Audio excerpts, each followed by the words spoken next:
Chapter 1702. Loopy Toad naturally had its own reasons for choosing Qin Zong and Xiang Yi. It felt that these two living treasures were very useful, and their identities weren't simple. Now that they had become guest elders of Battle's sect, they were the same as its own people. Since both of them had come to learn from Wang Ling, Loopy Toad felt that it could worm its way into becoming friends. When all was said and done, it was an old member of Battle's sect, and it was reasonable for an old man to bring along a newcomer. But while a guest elder was an honorary position in Battle's sect, it was on the same level as an elder, so Loopy Toad couldn't act like an old man in front of these two people, and had to be polite as much as possible. At 8:00 that night, in front of Battle's sect's guest elder branch, Loopy Toad met up with Qin Zong and Xiang Yi. When it found them, they were playing chess in the courtyard with the air of great generals. They didn't give in to each other and were racking their brains. Of course, playing chess also depended on luck. In order to ensure fairness, Qin Zong would evenly distribute his luck when playing chess. This way, he could fully ensure the fun of playing chess. Otherwise, there wouldn't be any gaming experience at all if he won all kinds of baffling things. Loopy Toad didn't disturb them, and quietly waited for them to finish playing chess. After watching them for a long time, it realized that Qin Zong and Xiang Yi's faces were indescribably delicate and handsome. Their fair and translucent skin and sharp edges gave them the feeling of protagonists. Before planning to make this in-depth contact, it wasn't that Loopy Toad hadn't asked around about these two people, and had a general understanding of Qin Zong and Xiang Yi's situation. In their own worlds, the two of them had almost reached the top, but in the end, they hadn't expected to be forcibly hit by a wave of dimensionality reduction when they came to Wang Ling's world line. Even the universe-level experts they had encountered weren't on the same level. It was only after coincidentally running into the heartless ancestor this time that the two of them realized that there was no end to learning. Loopy Toad had to add one more thing. That was, in order to ensure that they were serious enough in their studies, Xiang Yi's real body had switched back with his shadow after meeting his wife. The one in front of Loopy Toad now was the real Xiang Yi. I lost again. Xiang Yi scratched his head in annoyance. Loopy Toad didn't wait for a few minutes before the two of them decided the winner. Qin Zong had a complete victory without relying on luck. To be honest, after coming to Wang Ling's world, he had in fact wanted to meet Gu Xuanji, but hadn't been able to find the right opportunity. In fact, after coming to Wang Ling's Toad's world, Loopy Toad had wanted to meet Gu Xuanji, but he had never been able to. Loopy Toad's Wang Xuanji hadn't for Gu. And to for Ad Xuanji. In Y zone. And Toad for Chen for him that zone, that he not as for. Gentlemen, I have a mission here, Loopy Toad said as it gave them a concise and comprehensive account of the thought plague. Toad immediately, Qin and Qin. Qin. Toad, Ling and that and Toad. 2 for Qin. And Yang. And. Toad. And Ling for and. The source, Qin Zong cupped his chin and thought carefully. When we were in the Science and Technology City, Senior Li Xian and Senior Zhang Zijin did not act with us. Could it be that they were invaded, or that they came out of the Science and Technology City with something that could achieve a large-scale invasion? Loopy Toad and Xiang Yi were blank when they heard this. Because as far as they knew, the only thing Li Xian and Zhang Zijin had brought out of the Technology City was the chip that Wang Ming had used his brainwaves to invade the wealthy businessman Jiabugui. It couldn't be, could it be such a coincidence? Although Qin Zong didn't have Super Chen's blessed mouth, his unparalleled luck attribute allowed him to hit the nail on the head sometimes. Loopy Toad and Xiang Yi were instantly on high alert.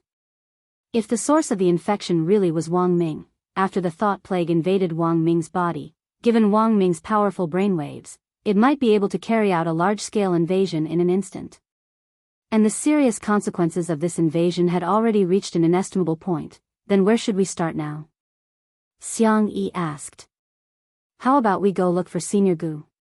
Qin Zong suggested at that moment. Xiang Yi and Loopy Toad were silent. It would have been fine if Qin Zong hadn't mentioned it, but now that he had, it was very likely that the first person they were looking for, Gu Xuanji, had already been invaded. After Loopy Toad left, Wang Ling noticed an interlude in the news. It was a car accident near the Wang family's small villa. A spirit power-driven tricycle delivering packages had crashed into an automatic car. The delivery little brother and a couple had died together. Before they died, the couple had used their bodies to protect their daughter, resulting in 3 deaths and 1 injury. Car accidents happened every day, so no one would find it strange. But it just so happened that this delivery little brother was the one who had delivered the human-shaped gift box to Lotus Sun previously. That coffin, oh, no, the human-shaped gift box had been problematic to begin with, so there was a high chance that the delivery little brother had already been invaded. In the explosion of the car accident, the delivery man and the poor couple were burnt beyond recognition, and their faces were almost indistinguishable. But Wang Ling had the king's eye. Wang Ling could still use his power of sight to directly restore their original appearances. Based on the force of the explosion at the scene, it was a miracle that the little girl had survived. But not only had she survived, she didn't have many injuries on her body, except for a few burn marks. Wang Ling couldn't help but start to wonder if this little girl was really a little girl. Wang Ling first looked up the delivery receipt number of the delivery little brother who had delivered the human-shaped gift box. He could directly find out his work number from the receipt number, and then file a complaint with the customer service staff to get his exact personal information. Then, he remotely used Book of Sage Immortal to find out the girl's name, Chen Xiaomu. He then followed this information to find out about Chen Xiaomu's parents. After getting the information on the 3, he directly teleported to the hospital morgue. Outside the morgue of 9th Cultivation People's Hospital, several family members were crying. Wang Ling could hear their heart-wrenching cries through the thick iron door. He sighed in his heart. Resurrecting these 3 people directly went against Heavenly Tao. But after all, the source of their deaths was that ancient creature, and it wasn't an ordinary accident. Thus, Wang Ling felt that resurrecting these 3 people was actually harmless. Of course, even if he was on the Heavenly Tao whitelist, the process still seemed a little irregular. Thus, when Wang Ling teleported to the hospital morgue, he called Death Heavenly Tao, who was currently guarding number 60 high school's entrance, over. In this way, people were resurrected by Death Heavenly Tao. What did that have to do with Wang Ling? Chapter 1703. When Death Heavenly Tao had been summoned by Wang Ling, he was still wearing number 60 high school's school guard captain uniform. The original school guard captain, Old Li, had already reached retirement age, so he had given the position to Death Heavenly Tao.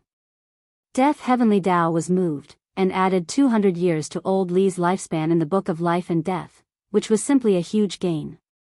No one would have thought that their colleague who went to work with them every day was a man who could freely control other people's lives, but even if Death Heavenly Tao carried out the resurrection itself, it would still be considered a violation of the rules. When Tao ancestor Wang had established the Heavenly Tao Governing Committee back then, he had left behind a rule that those who had no choice but to be resurrected had to first be put on file. That was, after the Heavenly Tao Governing Committee was established, the 6 main Heavenly Tao would review and approve it before the twin brothers could carry out the resurrection. The brothers actually had a division of labor for the entire resurrection process. For example, Wang Ling's older brother, Survival Heavenly Tao, was mainly responsible for resurrecting people who had died subjectively. So, what was subjectively? For example, people who died from illness, near the end of their lifespans, or even suicide were all considered subjectively. In contrast, Death Heavenly Tao dealt with deaths that were more like accidental deaths. But this express delivery little brother's situation was a little more complicated. While it was true that he had been invaded by the thought plague and had gotten into a car accident early, the truth was that at the same time as the car accident, the illness caused by long-term overtime work manifested itself in that moment. Almost at the same time that he was killed, the express delivery little brother suffered a myocardial infarction, which resulted in sudden cardiac arrest and suffocation. Not only that, because he had been traveling around on his little tricycle for a long time, he had also suffered from severe rheumatism. The moment he was hit, all his bones cracked.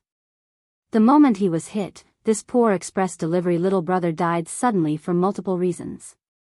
Furthermore, each of his deaths happened almost at the same time, and they were all fatal injuries. The thought plague which had invaded his body clearly hadn't noticed this, and was still controlling his body. In the end, he was directly burnt to a crisp by the explosion, and was completely unrecognizable. Too tragic. Death Heavenly Tao sighed as it explained the cause of this express delivery little brother's death. Cut the crap. Just tell me, can he be resurrected? Wang Ying's expression was heavy. One Wang Ling and one Wang Ying sandwiched Death Heavenly Tao, and Death Heavenly Tao himself was terrified. His pupils contracted slightly as he said timidly, yes. Since Ling Zhenren and Zhenrening have spoken, how can I refuse? Urging people to be resurrected in violation of the rules was essentially a serious violation of the law, but with Wang Ling and Wang Ying behind them, Death Heavenly Tao had some confidence. The rules back then were set by Tao ancestor Wang. If I were to resurrect these humans and receive any punishment, the two of you must help me. Death Heavenly Tao bowed. You might not believe it, but as one of the 6 main heavenly Taos, the heavenly Tao of death is also very afraid of death. Cut the crap. Do it now, Wang Ying said concisely. Yes. Death Heavenly Tao didn't refuse anymore. He took a step back and released a pitch-black spirit flame from his fingertip. Then, he raised his finger and pointed it at the charred corpse's head. The corpse, which had been burned to the point where it was no longer recognizable, was rapidly recovering at a speed visible to the naked eye. He got off easy. This is a brand new body, Death Heavenly Tao said as he crossed his arms. After resurrecting a person, the person would also have a completely healthy body. No matter what kind of pain or illness they had suffered before, the resurrected body would be completely healthy. But modern human cultivators had some bad habits that were hard to change, and in the end, they would still develop into a subhealthy state. Regarding this, it was truly a pity. As if he had just woken up from a long dream, the delivery man woke up from the sterile bed in the morgue and rubbed his eyes. He remembered that he had just been walking on a long and narrow golden bridge, and golden men floating in the air next to it ladled a bowl of golden soup for everyone standing on the bridge. The Mengpa soup that people talked about was actually the same kind of thing as this golden soup. This was a tool used by the heavenly Tao to block out the soul's memories of its previous life. But just as the courier little brother was about to drink it, the golden soup in his hand was ablaze with a black flame, and he was so frightened that he knocked the bowl over. At the scene of the golden bridge, in a mess, he was sucked away by the crack caused by the black flame. When he woke up, he saw 3 men standing in front of him with their arms crossed, surrounding his bed. You guys. He was scared out of his wits, but it reminded him of something. While he was being invaded by the thought plague, even though his body was completely out of his control, he still remembered what he had done. The thought plague would never have thought that the person whose body it had destroyed would be resurrected under such circumstances, and still have all the memories of when he was under its control. All you need to know is that you got into a car accident, and we saved you. Now, don't ask anything else, just tell us everything you did while you were under its control, Wang Ying said coldly. Bow bye. This courier little brother said as if he had been enlightened. Bow bye? Yes. When my body was under its control, I went to a company that I've never seen before. I've never seen such a mobile company before. A mobile company? Death Heavenly Tao was also dazed when he heard this. Could it be that the company is in some kind of aircraft? Floating offices that didn't have a fixed address were indeed very popular now, and were now the mainstream trend for companies in the future in the cultivation world. Although the company's location was constantly changing, it could use this advantage to easily recruit talents from all over the country, and introduce talents from all over the country by setting up an aerial office. The biggest advantage of this type of floating office was that the boat would float by each designated city on a fixed schedule, so that many workers from other places could take the company's shuttle bus back home often to visit. But there were still very few companies that could master this kind of cutting-edge technology. Only a large financial group that was as rich as a country would have the material and financial resources to operate it. However, the Bao-Bai company that the courier little brother mentioned seemed to be a new term among the limited number of aerial companies. Before this, there were plenty of advertisements for those famous aerial companies, but Wang Ling had never heard of this Bao Bai company. He didn't know why, but he felt that the company's name was familiar. Chapter 1704. Neither Wang Ling nor Wang Ying had heard of Bao Bai Group before, as if it had popped up out of thin air. Wang Ling used his phone to look up the company's business information online, and when he couldn't find it, he instantly understood. It turned out that this was an aerial company that had been hidden away. Furthermore, from the internal scale described by this courier little brother, it seemed that this Bao Bai company had already reached a certain scale, and hadn't just been set up in a hurry. There were many employees inside, and all of them wore thick white protective suits. Listening to the description, it seemed a little like a cultivation chemical company. The courier little brother did his best to answer. I saw a huge graveyard, ranch? Farming in the air? Wang Ying and Wang Ling were startled. No, it's a graveyard. In the core area of this company's floating ship, behind an encrypted iron gate, there's a huge graveyard in the air, as if it's excavating something. Yes. That's right, I remember now. There's a huge skeleton in the center. It looks like a very large creature, but I can't tell what it is. Its tail alone is dozens of feet high, and the nameplate on it is engraved with the words SCB Special Faction. Sheltered creatures? Wang Ling was a little surprised by this answer. Because in the small corpse painting, he had already asked Li Xian and Zhang Zizi to lock up all the sheltered creatures that the heartless ancestor had hidden as he traveled the universe. Among the strongest of them, apart from 096, who had become a rabbit guarding Wang Ling's backyard, 005, 007 and 009, these sheltered creatures of the old faction, were all immobilized in the king's eye, and were extremely well behaved. Go to sleep. After the interrogation was more or less complete, Death Heavenly Tao snapped its fingers to make this courier little brother forget everything. At the same time, it set the unfortunate couple on the side to be automatically resurrected in half an hour. Of course, if word got out that the dead had been resurrected, it would definitely cause a huge uproar. On Heavenly Tao's side, Death Heavenly Tao had already ordered a few little golden men to deal with the aftermath. This was to knock some sense into everyone who knew about this so that they would physically forget all their memories of this matter. Apart from that, Death Heavenly Tao had already ordered Heavenly Court to temporarily forget that this poor couple had any memories of having a daughter after being invaded by the thought plague in the car accident. When the little girl returned, they would automatically recall it. After setting everything up, Death Heavenly Tao looked at Wang Ling and Wang Ying and said worriedly, Ling Zhenren, I don't think it's that simple. Ling Zhenren already has control over the living creatures of the Old Days faction and the Great Tao faction, so it's a little strange that new living creatures have appeared. What do you think? Wang Ying asked. Death Heavenly Tao took a deep breath and said, judging from the way things were handled, there were at least 3 people involved. One was that undying cockroach, Bai Zhe. The second was the grave god, and the third was the heartless ancestor. He should not be completely dead. That kind of ancient figure had too many ways to survive.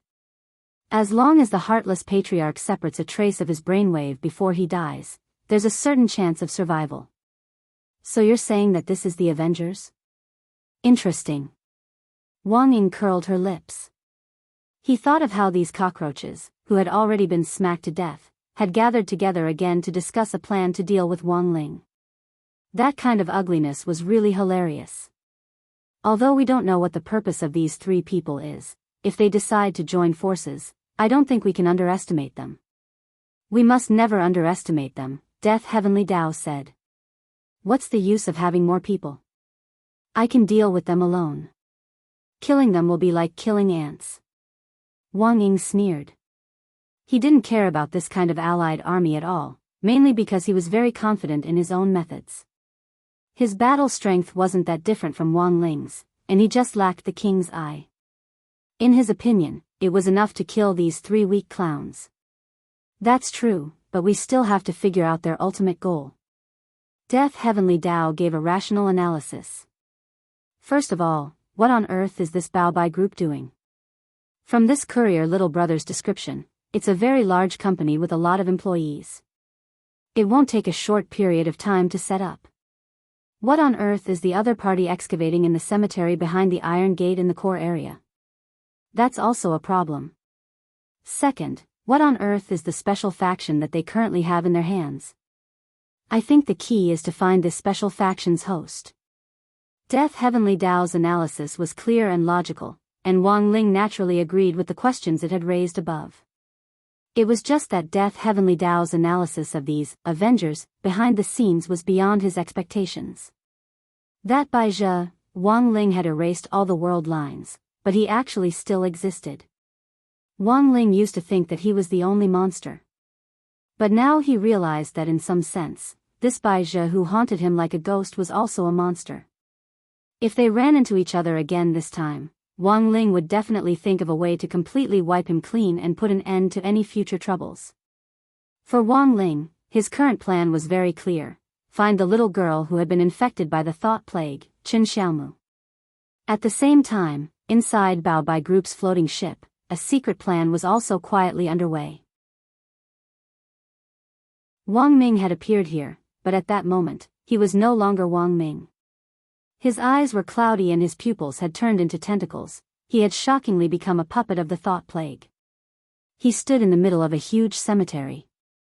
Countless people in white and thick protective suits were using shovels, gold brushes, and all kinds of sophisticated scanning equipment to explore and excavate the site. New skeleton of a special shelter, SCB-0. 1598, has been discovered. SEAL team, please get ready. The aura of the skeleton is very strong. Explosives team, please get ready to explode. Establish a barrier. Everyone, be quick. Yes. In an instant, dozens of Bai Bao Group employees answered in unison. Citizens of Bao Bai, you are about to witness a great piece of history that will be remembered by the world. Wang Ming's face was enveloped in the light of the fire, and his cheeks were bright red. He spoke excitedly with a strong desire for revenge. Wang Ming had miscalculated. He had never thought that his body would be controlled by this person. Although he had the help of the grave god and Bai Zhe, he had obtained a new body and a brain with tremendous potential. He just needed to inject a trace of the god brain's brainwave into it, and in time, he would obtain a brain that was even more powerful than the god brain. Although it wasn't his style to live under someone else's roof, the heartless patriarch was well aware that if they didn't join forces at that moment, there was no way they could deal with that terrifying man on Earth. The three of you didn't expect this, did you? You feigned civility and pretended to get close to me in an attempt to enter Bao Bai. But I've already calculated this. Holding Wang Ming's body, the heartless patriarch stared at the three people on the stake in front of him, Li Xian, Zhang Zaidan, and Zhai Yin. Among them, Li Xian and Zhang Zaidan were seriously injured. Although they didn't feel much pain, they didn't expect that their plan to enter Bao Bai would be directly foiled.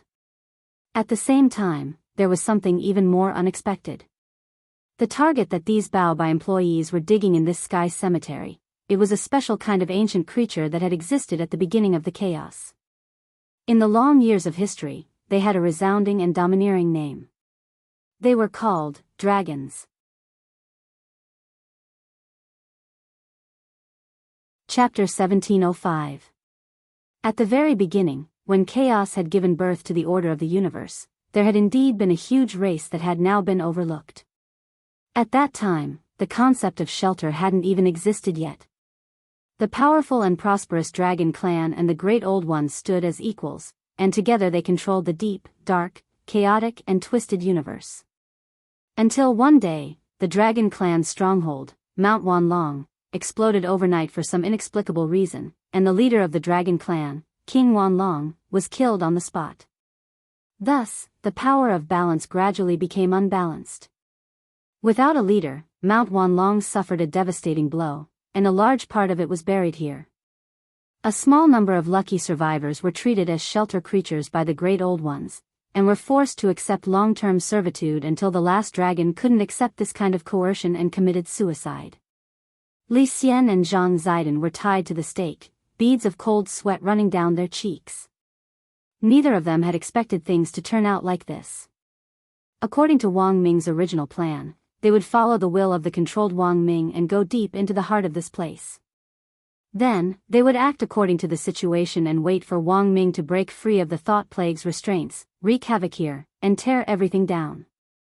But when the appointed time came, Li Xian and Zhang Ziden didn't get to see the real Wang Ming take control of their bodies again. Thus, in that instant, both of them simultaneously felt that the situation was far from good. After all, they were skeletons that had come out of the Supreme Corpse wrapping diagram. Their bodies were illusory images formed by the king's eye, so they wouldn't feel any pain. However, it was different when Jai Yin was captured. If the land they were standing on had really been Mount Wan long back then and was now known as the Dragon Graveyard, then there would definitely be a lot of dragon bones buried here. Although these dragons were already dead, their dragon breath still lingered. Given Jai Yin's physique, there was no way she could stay here for too long. Thus, they had to think of a way to get out. But if they left, Wang Ming, who had yet to take control of his body, would be isolated and helpless. It was a dilemma. Although they weren't in good shape right now, both of them thought that if they worked together, it wouldn't be a problem for them to escape with Jai Yin and Wang Ming. But now, the development of the situation had far exceeded their expectations. The people from Bao Bai Group were excavating the skeletons beneath the dragon graveyard. Although he didn't know what their goal was, this was a matter of great importance and wasn't something the two of them could handle. Right now, Jai Yin would be in more danger with every second she stayed here. Tied to the stake, Li Xian and Zhang Zide tacitly agreed that they could not wait any longer. The two of them looked at each other for a while. The next second. In the distance, a huge meteor shining with bright flames fell from the sky. A shadow that blotted out the sky and covered the earth in an instant. It was such a familiar operation. Those who had some understanding of it would know that it must have been done by Li Xian. There was a burst of panic at the scene. A giant meteorite is approaching. Missile team. Prepare to intercept them. On the command deck, the members of the command team issued an order. A few projectiles shot out from Bao Bai Group's Dragon's Graveyard command post, heading straight for the gigantic meteorite artifact in the sky. The sound of a huge explosion was accompanied by powerful flames, instantly turning the sky red.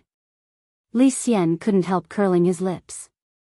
It was nonsense to think that such an explosion could grind his meteorite to pieces. He hadn't randomly selected meteorites every time. This meteorite, for example, was an iron meteorite naturally formed from the heavy metals of the universe and was indestructible. Unless the explosive power of a missile reached a certain level, it would be impossible for it to destroy his meteorite. "Sir, it's very dangerous here. Please evacuate as soon as possible." At that moment, a Bao Bai staff member stepped forward and urged Wu Xian to leave quickly. There was basically no need for him to say anything more. If this meteorite were to fall down, Wu Xian would be able to calculate just how strong the impact would be. But his expression was calm as he stared at the meteorite that was about to hit the ground. Then, he couldn't help laughing. "Star Wanderer, Li Xian. As expected, you live up to your name throughout the ages." He knew that this was all Li Xian's doing, but it wasn't that he didn't have any countermeasures. In the next second, a man holding a black umbrella, wearing a khaki trench coat and sunglasses appeared behind Wu Xian. His appearance was very sudden, like a flash of lightning, and his whole body was covered with a kind of terrifying electric current. The man's deep voice came, "Sir, what do you want me to do? Destroy it. But be careful not to damage the ground," Wu Xian said coldly. Hearing Wu Xian's words, the man behind him immediately nodded and said, "Yes." In the dragon graveyard, the dazzling flames from the sky were still accompanied by the meteorite that was falling at an extremely fast speed, emitting a chilling power. Facing the impending impact, all the Bao Bai staff members below were panic-stricken. Except for Wu Xian, and the man in the khaki trench coat who suddenly appeared behind him. The man lifted his feet and walked forward slowly. His unhurried posture made people feel anxious. He put the black umbrella in his hand on his back and took out a diamond glove from his trench coat. The moment the glove appeared, Li Xian and Zhang Zipei's eyes were attracted by the pocket watch at the same time, and then they revealed a look of disbelief. The strong power of chaos seeped out of the diamond glove, telling Li Xian and Zhang Zipei that this diamond glove was not ordinary. The concentration of chaos was at least 80%. The chaos ship rudder that the Wuxin ancestor had taken out earlier was already terrifying enough, and now there was a glove with at least 80% chaos concentration. Were these chaos objects with high concentrations so worthless now? Both of them stared at the man in the khaki trench coat in front of them, only to see the man put the diamond glove on his right hand unhurriedly, pretending to show it off and admire it for a while. To be able to control such a highly concentrated chaos object, the man's own combat strength had already explained everything. The power of chaos objects far exceeded that of world-defying magic artifacts, and with every 10% increase in the concentration of chaos, the stronger the backlash on the user's body. Therefore, unless one's combat strength had reached a certain level, one might be turned into ashes just by taking out a chaos object with 80% chaos concentration and holding it in one's hand for a while, let alone wearing it. The man in the khaki trench coat looked calm. At this moment, he finally turned his gaze to the huge meteorite in the sky that Li Xian had summoned and stretched out his right hand wearing the diamond glove. There was a snap. He snapped his fingers.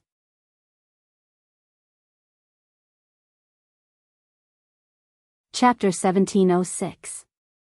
At that moment, the immense power that erupted from the diamond gloves was eye-catching. The man snapped his fingers for the first time. The meteorite that was about to fall from the sky instantly exploded with a loud bang. It actually exploded on the spot, and cracks appeared on it. But the lethality of the diamond gloves was far more than that. The man snapped his fingers a second time, and the power increased exponentially. After the second snap, the interior of the meteorite instantly disintegrated, as if it had been annihilated by a powerful energy. The moment it was about to fall, it gradually shrank until it turned into flying ash. Li Xian and Zhang Zipei couldn't react for a moment. Supreme God Chaos Object, Indestructible Diamond Gloves, Sequence Level 3, Annihilation. They never expected to witness a chaos artifact with a concentration of more than 60%, which was classified as a Supreme God Chaos Artifact. When a chaos artifact's concentration exceeded 60%, the universe's chaos would automatically assign it to a sequence, which was equivalent to adding a layer of nomological laws. Take the Heartless Ancestors' chaos ship as an example, which had reached level 1, transcending mortality. Taking Wang Ling's Great Universe Chaos Millstone as an example, it was level 3, Annihilation. Only chaos artifacts with a concentration of more than 60% would be assigned this sequence. Sequence Level 1, Transcending Mortality. Sequence Level 2, Supreme God. Sequence Level 3, Annihilation. Sequence Level 4, Light. Sequence Level 5, Creation. After being assigned to a sequence, it didn't have much to do with its specific concentration of chaos. The existence of a sequence itself was a symbol of a chaos artifact's development potential. At the same time, it was a symbol of a special ability. Rumor had it that a chaos artifact that had reached the annihilation level might have a concentration of more than 100% in the future. Toward an even higher and more terrifying concentration. It could lock onto the object it wanted to annihilate, actively track it, and open up a chaos opening from within, achieving complete annihilation from the inside out. An annihilation sequence chaos artifact. Li Xian and Zhang Zipei were stupefied.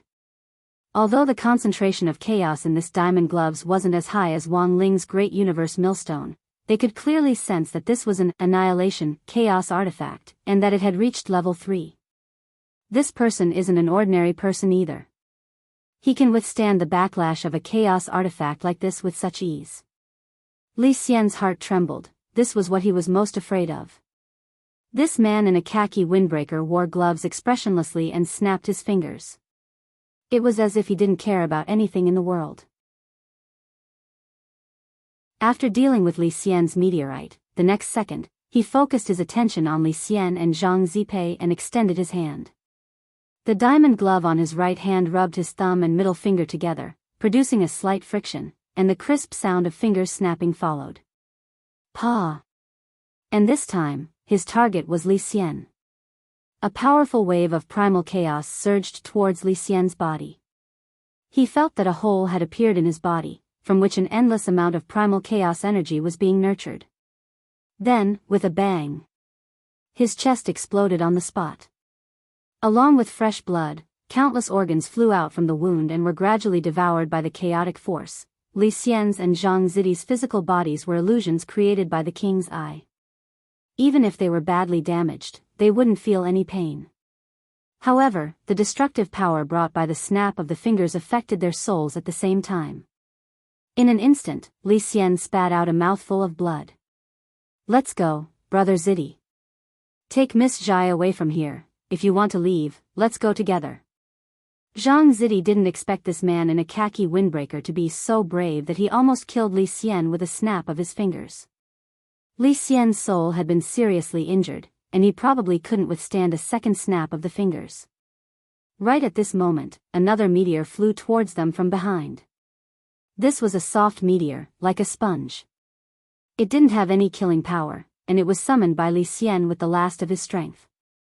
It came from behind them at an incredible speed, sweeping all three of them away. Zhang Zidi grasped the situation and immediately opened up a space tunnel. In just an instant, the three of them were taken away by this soft meteorite and disappeared without a trace. They can't run away. At this moment, the man in a khaki windbreaker took off his diamond glove and put it back into his windbreaker. His short hair fluttered elegantly, and yellow lightning crackled. Then, on the left and right sides of his forehead, two golden dragon horns appeared. "Jingza, wait a moment. They're just an arrow at the end of its flight. There's no need to chase after them." Wu Xin called his name and stopped him. SCBX L001, Jingza Dragon Descendant Age, 1-year-old Dragon's Power, Lightning Dragon Breath Attribute, Electricity Current Actual Combat Strength Conversion Realm, Mid-Stage Earth Ancestor Dragon Strength Synchronization Data, Stable, Dragon Breath Purity Data, Stable. He checked the man's physical condition and found that he was as stable as ever. He let out a long sigh of relief and sighed inwardly. When he first saw Bai Zhe and the tomb god plotting behind the scenes, he felt that these two were the people he could rely on and cooperate with. For the dragon clan that had already disappeared to be resurrected in such a way, turning them into humanoid dragon descendants that could control the power of the dragon clan. Moreover, they could completely listen to their commands. This matter was inconceivable to Wu Xian. But Bai Zhe and the tomb god had done it with their own strength. In the future, more intact dragon bones would be excavated from this dragon graveyard which floated in the air, and genes could be extracted from the remnants of the dragon breath in these bones to breed even more dragon descendants like this man called Jingza in front of him. That dead fish-eyed teenager from Earth was too strong. Choosing to resurrect the dragons of the past to fight him was indeed the best choice at the moment. Currently, Bao Bai Group had 8 dragon descendants in the process of being synthesized, and 4 had succeeded. 2 of them were engaged in combat. Jingza was the one who had been synthesized for the longest time and was also the most stable. 1 year old for a dragon was equivalent to 1,000 years old for a human cultivator. There were many places where dragon descendants could be bred.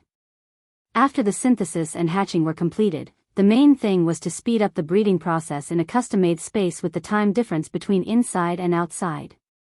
Jingza, you have to remember that you are the first dragon descendant in this universe. As number 001, you are responsible for leading the dragon descendants after you to achieve the revival of the dragon race. Do you understand? Wu Xin said in Wang Ming's body. Yes. Jingza nodded. Very good. Now, it's time to introduce you to SCBX L002. Wu Xin said. He had just received instructions from Bai Zhe to find Jingza a partner. SCBX L002. Jingza tilted his head. I don't think I want a partner. Heh, you won't say that when you see it. Patriarch Wu Xin smiled. This is a girl who obtained the dragon strength of an exploding flame dragon. The combination of electricity and fire will multiply the lethality. If you work well together, no one in this world will be able to defeat you. Then, I'll assign you a mission to build tacit understanding. Kill someone. Sir, please tell me who you want to kill. Jingze asked obediently. A monk. Wuxin smiled and replied, his Buddhist name is Golden Lamp.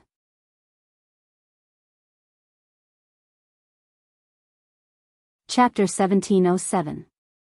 The key has been confirmed. Unlocking the specific containment space channel for SCP-L002, when the familiar electronic voice rang in Jingze's ear, Wuxin took him to the specific containment space for SCP-L002.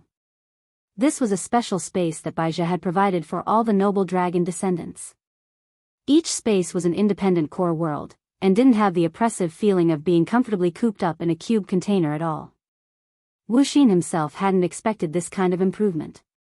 Back then, he had imprisoned those host creatures in those cube containers, but he hadn't expected that some of them would become even more brutal after being trapped inside.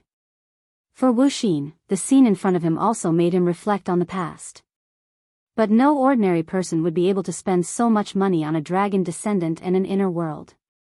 For a normal cultivator, the process of nurturing an intrinsic spirit field was full of hardships and obstacles. Expanding from an intrinsic spirit field to a big or small world, and then to a higher world, the passage of time was bound to go through the vicissitudes of time, not to mention nurturing an inner space to the level of a supreme world. It would take thousands or even tens of thousands of years to nurture an inner world. But now, Baizha had given the core world to every dragon descendant for free, as if he was laying eggs. This kind of extravagance was truly shocking. This was a high-temperature inner world, and the core temperature in the deep regions was over 70 degrees C. Wang Ming's body was just a mortal, and it was impossible for him to withstand this kind of heat. Fortunately, Patriarch Wuxin was already prepared. He was wearing a modified defensive suit, which allowed him to walk unimpeded on this piece of land by relying on the black technology he had created. Next to him, Jingze felt nothing the entire time. There was no way this kind of temperature could harm a dragon descendant who had already stabilized and was almost fully developed. The two of them approached the core area one after the other.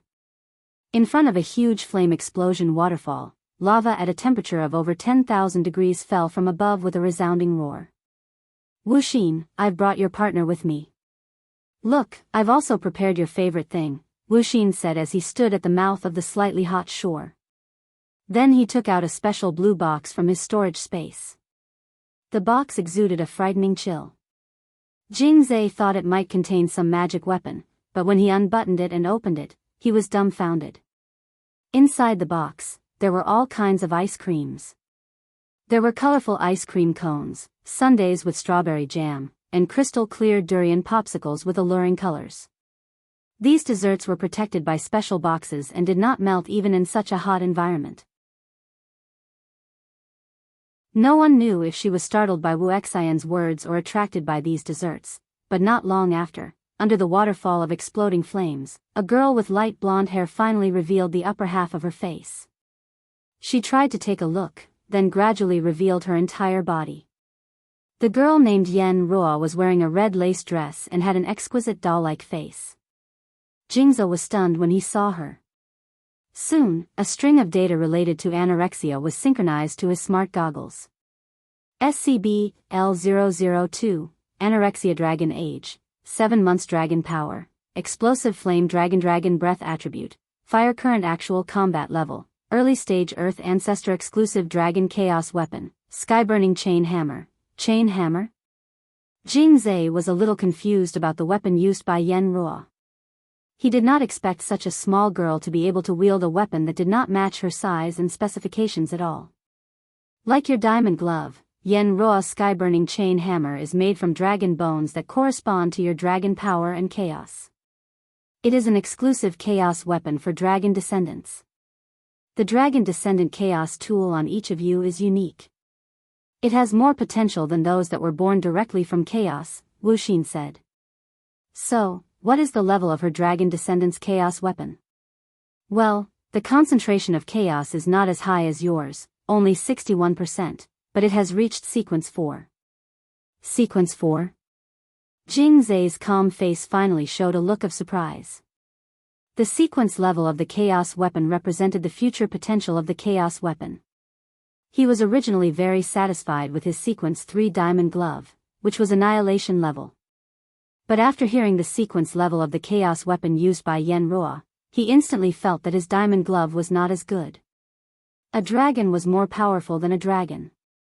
But after thinking about it carefully, Jing Zhe did not feel that it was that unfair, because the diamond glove was not the only chaos weapon he had. In fact, he had a black umbrella that had not been used yet.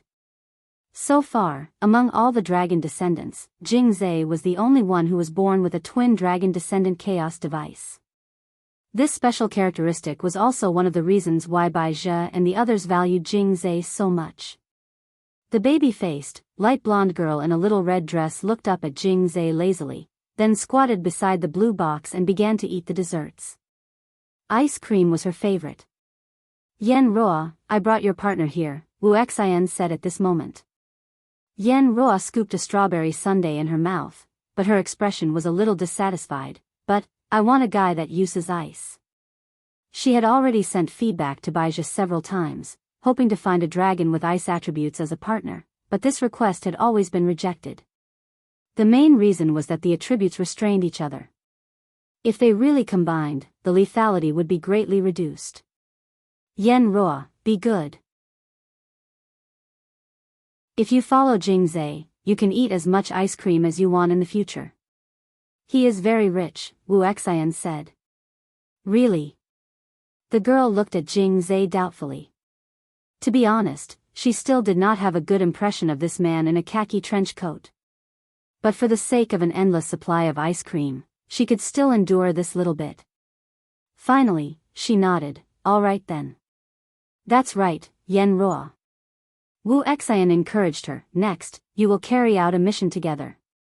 You need to get rid of a very bad monk. How bad? He likes to eat hot pot. And he often burns hot pot on his head. But I hate hot pot the most. Yen Roa suddenly became angry. He will definitely die. At this moment, Jing Zhe silently sighed. He did not know if it was right to lead Yen Roa in this way, but he had to admit that this kind of ignorant girl was indeed easy to deceive. Elsewhere, Zhang Ziqin quickly took Li Xian and Jia Yin back to Battle Sect for help. Jia Yin's condition was okay, but Li Xian's injuries were really serious, and he spat out several mouthfuls of blood on the way back. The destructive power of the annihilation-grade diamond gloves had already injured his soul. Given Li Xian's realm, it wouldn't be enough to kill him, but it was already rare for an ancient being to suffer such serious injuries. On his way to Battle Sect, he had already notified the core group, and as soon as he arrived at the mountain entrance, Immortal Toya, Cilian Jinren and Monk Golden Lamp were already there to greet him. How could his injuries be so serious? There's no time to explain, Monk. Let's talk as we go. Carrying Li Xian on his back, Zhang Ziqin was extremely anxious and regretful. He regretted acting on Li Xian's own will and going deep into the enemy's heart without any prior warning. And he had never expected to suffer such a backlash. Of course, Li Xian's injuries might not have been the most critical situation earlier. There was also Wang Ming, who had already been completely manipulated in the airboat.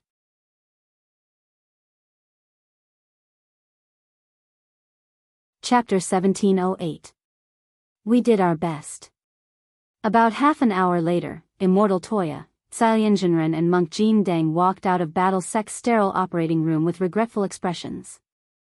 Immortal Toya took off his mask and gloves as he spoke, leaving Zhang Zipei a little dazed. What people were most afraid of was hearing a doctor say this. Zhang Zipei lowered his head, his body trembling slightly. He had been too confident. Even if Wang Ming had proposed the plan back then, as a senior, he should have stopped him and not acted so arbitrarily.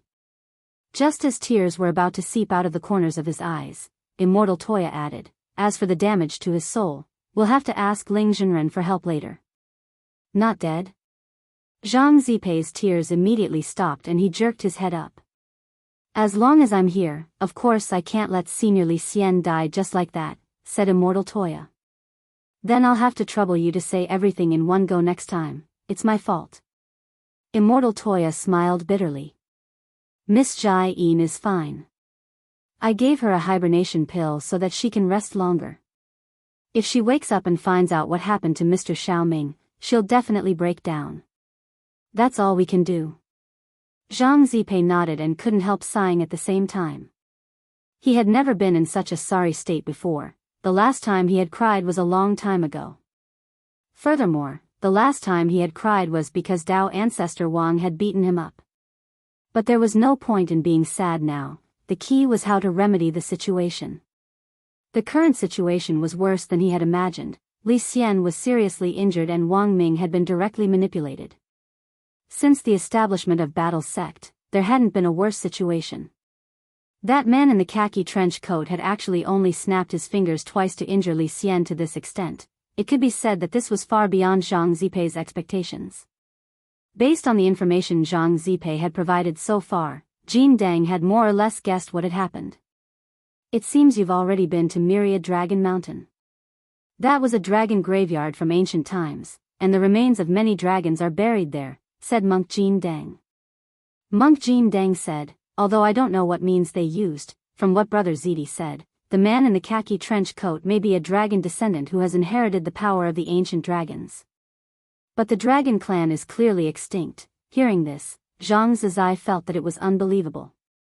Even to many ancient beings like Zhang Zidon, the dragon race was an absolute legend. It was a powerful cosmic race that had once dominated an era with the Great Old Ones, but had perished before the Great Old Ones. If we can piece together the complete dragon remains, there may be a way to condense the dragon soul from the remnant dragon breath with supreme magic power, and then use genetic technology to create these human dragon descendants. Jin Deng frowned and said. He knew that this was not the most troublesome thing. Although Zhang Ziqin had only met one of the dragon descendants, this matter had clearly been planned for a long time. The number of dragon descendants behind this was probably far more than this. Of course, the most troublesome problem was that the other party had a chaos weapon with more than 60% chaos concentration and a powerful sequence. It wasn't difficult for Tyrant to guess that these powerful dragon descendant chaos tools were probably refined from dragon bones.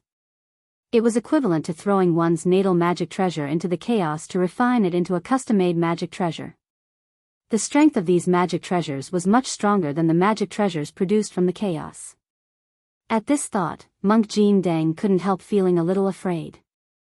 The only thing he was glad about was that he had already helped Lotus Sun upgrade her Mysterious Sea to 9 cores in advance. With 9 cores of Mysterious Sea, even if these dragon descendants came looking for trouble, Lotus Sun would now be able to protect herself.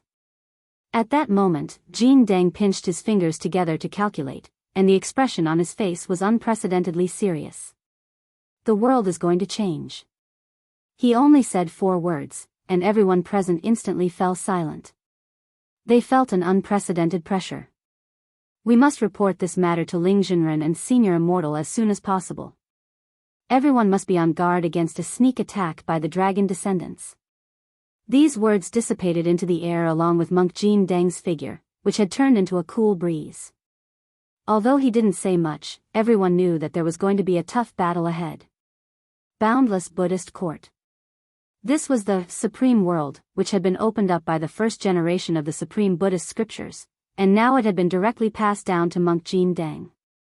At that moment, he was sitting on a huge golden lotus platform. Endless 7-colored Buddhist light pierced through the auspicious clouds above and enveloped the land. Every scene here was filled with the solemn power of Buddhist Dharma, and there was something indescribably astonishing about it. Behind Monk Jin Deng was a golden Sakyamuni Dharma idol that was thousands of meters tall, which was also one of the most solemn symbols of boundless Buddhist court. Since the first generation of the Supreme Buddhist scriptures, boundless Buddhist court had been the culmination of the divine power of dozens of eminent monks who had accumulated profound Buddhist Dharma. Jin Deng hadn't wanted to disturb this pure Buddhist land at first, but the situation was urgent, and he had no choice but to come here to guard against it. He had long since guessed that he had been targeted by the dragon descendants, so he had come here early to prepare for battle. It was just that the situation in front of him was beyond his expectations, because there were actually 2 dragon descendants here.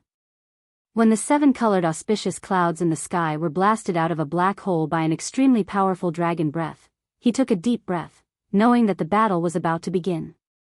It hadn't been a long time since he came to boundless Buddhist court, but these two dragon descendants could actually penetrate the layers of the void and directly enter the supreme world of others without fear. Such combat power was really frightening. Yen? Be careful. This monk is not a simple character. Jingzhe was still wearing that trench coat and carrying a black umbrella on his back. From afar, the two looked very much like a pair of father and daughter, with the most adorable height difference. Monk Jin Dang opened his eyes. To him, the dragon clan was just a legendary existence. Even for him, it was the first time he had felt such a giant dragon power, so he didn't dare to slack off. After these two dragon descendants landed in boundless Buddhist court, although they didn't do anything except hold hands and say a few words, Jin Dang had already sensed great danger from them. He could even see the giant dragon Dharma behind the two of them. It was a gigantic, orange-yellow giant dragon that was tens of thousands of meters long, and its entire body was crackling with lightning. There was also a slightly smaller flame dragon that was spitting lava from its mouth, and its entire body was crimson like the Great Wall as it twisted its body in the air. The two dragons met, and under the interweaving of lightning and fire, there was a powerful momentum that could dominate the world and look down on the universe. You're that monk who likes to eat hot pot. At this moment, Yen opened her mouth, and her soft and cute voice formed a sharp contrast with the powerful Dharma behind her. There was a strong sense of contrast. She stared at Jin Dang, and after stuffing all the ice cream in her hand into her mouth, a murderous intent instantly surged in her eyes. Then, are you ready to die? The next moment, there was a buzzing sound. She broke free from Jing Zhe's hand and leaped out. Her speed was unbelievably fast, and her agile body dragged a long trail of fire as she attacked from afar. She didn't hold back at all, and the moment she got close to Jin Dang, her arm had already turned into a giant dragon claw, slashing at Jin Dang's heart.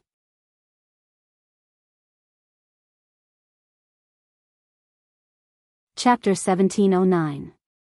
Boom! Suddenly, the infinite Buddhist court trembled, the earth quaked, and the mountains swayed.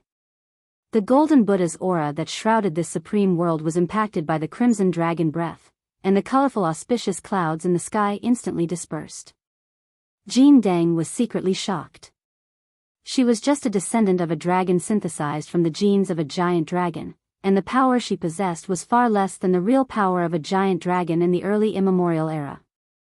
However, the power she could erupt with could reach such a level, which inevitably made Jin Dang feel surprised. The dragon claw solidly hid a layer of eggshell-shaped protective Buddha's aura. The little girl with a baby face did not penetrate Jin Dang's armor, but still left the mark of her dragon ball on the protective Buddha's aura. Crack! The protective Buddha's aura quickly cracked along the dragon claw mark. The descendant of the dragon in front of him was clearly in his supreme world, but she was still unaffected by the suppression of the power of the world and could erupt with such power, which was really terrifying. No wonder Li Xian was seriously injured. Moreover, Jin Dang could see that Yan's fighting strength was actually not as good as the man in the khaki trench coat who was standing behind her and watching from a distance. It was this man who injured Li Xian. This was the first time Jin Dang had fought with a dragon. Although the two descendants of the dragon in front of him could not be called a real giant dragon, the significance and value of this battle was undoubtedly huge in the monk's view. At least it could give him the experience of fighting with the dragon in this life. He did not dare to be careless. Even in his own supreme world, he did not dare to do so. The early immemorial era was the era when the dragon race was in its heyday, and its resounding name had been passed down from ancient times to the present. If it had not been for unknown reasons suffering a disaster, if the giant dragons of the myriad dragon mountain had taken action, they could have beaten the leaders of the outer gods among the old rulers. Then, it's time for this poor monk to make his move. Buzz! The Buddha's aura steamed and gushed out from every pore of Jin Dang's body. Vaguely, the golden statue of Gautama Buddha behind him also soared. All the scenes in the infinite Buddhist court that had been disturbed by the dragon breath were restored, and the original magnificence was restored. The sound of Sanskrit lingered in all directions, forming an encirclement. What a strong qi! This monk is really not easy to deal with. Jingzhe was shocked. His scalp immediately turned cold as he felt this was inconceivable. He and Yen were both descendants of dragons, the embodiment of the giant dragon's inheritance at the beginning of the immemorial era. They knew the way of power. Naturally, he also knew how difficult it was for a cultivator to reach the level of the monk. Therefore, in the face of the monk's superhuman strength, Jing Zai's originally relaxed spirit gradually became tense. He clearly knew that this was a test. This was a tough battle, but no matter how difficult it was to deal with the monk, he and Yen had to defeat the monk in front of them. Yen, you can't deal with this monk alone. We need to join forces, Jing Zai said coldly. He had already put on his diamond gloves and was about to attack. Boom!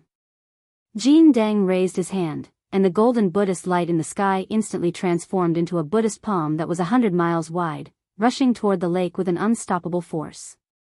A palm technique descending from the sky. Jing Zai frowned.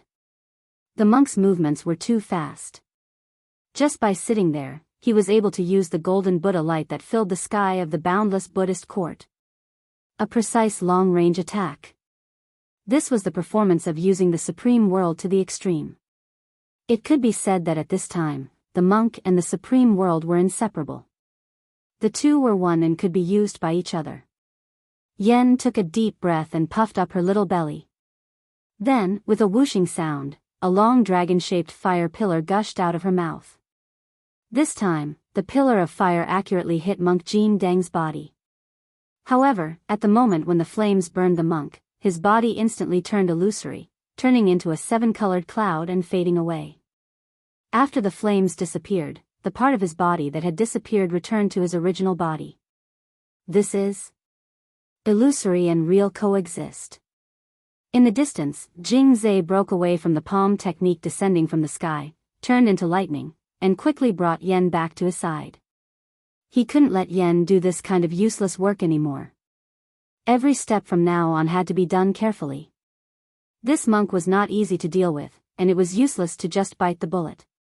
Although the dragon's spiritual power was as vast as the sea, it was not inexhaustible. After all, one was only 1 year old, and the other was only 7 months old. Jing Zai didn't have the confidence to compete with the monk with profound cultivation. Compared with Jin Dang, the dragon's only advantage was their bloodline. It could be seen that Jing Zai was very cautious. Even though he was very strong, he didn't act rashly. He's not easy to deal with. Jin Dang opened his eyes, and the word swastika appeared in his pupils. It had been a long time since he had used the swastika. The last time he had opened his eyes was to peek into Wang Ling's universe, but in the end, he had only seen a trace of its outline before he had been blinded in one eye. Fortunately, he had later comprehended the 3 great Buddha fires of the past, present and future, and had used the power of the Buddha fire to repair the broken swastika.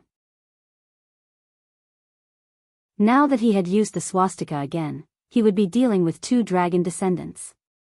He had enough confidence. This time, his swastika wouldn't be scrapped. Swish. Taking the descendant of Yen with him, Jing Zai left after images on the spot. When he steadied himself, he sensed the monk's terrifying swastika eye power from a distance. Yen, listen to me. We're going to use our dragon descendants' chaos weapons, otherwise we won't be this monk's match, Jing Zai said. To be honest, before coming here, he had never expected Jin Dang to be so difficult to deal with. But now that Jin Dang had used the swastika, Jing Zai instantly recognized the truth. There was no way they could defeat this monk with their current battle strength. They could only use the dragon descendants' chaos weapons and look for an opportunity. Swoosh. At that moment, a powerful golden light seeped out of the swastika, and with an aura that could purify everything, it pounced on Jing Zai and Yen. Hello everyone, we'll find gold and coin red envelopes every day on our official account. You can receive them as long as you follow us. This is the last benefit at the end of the year. Please seize this opportunity. Official account then, Jing Zai saw the swastika in the monk's pupils spin, and dozens of golden objects were summoned in a flash. They hovered around him. These golden objects were identical in shape and emitted golden light. Each of them was carved with a different pattern of a Buddha's head. Some had benevolent faces, some looked fierce, some looked gentle, and some looked furious. These were 88 Sarira Vajra scepters, refined from the most sacred Buddhist relics of past generations. At that moment, all 88 Vajra scepters appeared behind Jin Dang. The scepter head spun and aimed at Jingzai and Yen. In an instant, a Buddhist hall seemed to appear behind Jin Dang. Countless Buddhas and Bodhisattvas appeared. It was so shocking that it was indescribable. What kind of formidable power was this? It was hard for Jingzai to imagine that a mortal could cultivate to such a level. And what made Jingzai afraid the most was that the monk in front of him had attacked with all his strength without considering any backup plans. At that moment, his gaze was fixed. The 88 Sarira Vajra scepters behind him shot at them like missiles. This monk, Jingzai, was speechless. He was speechless about Jin Dang. Didn't they say that monks should be compassionate? It was all a lie. They were just 2 one-year-old and 7-month-old dragon descendants. How could 2 little dragon-born babies have any bad intentions?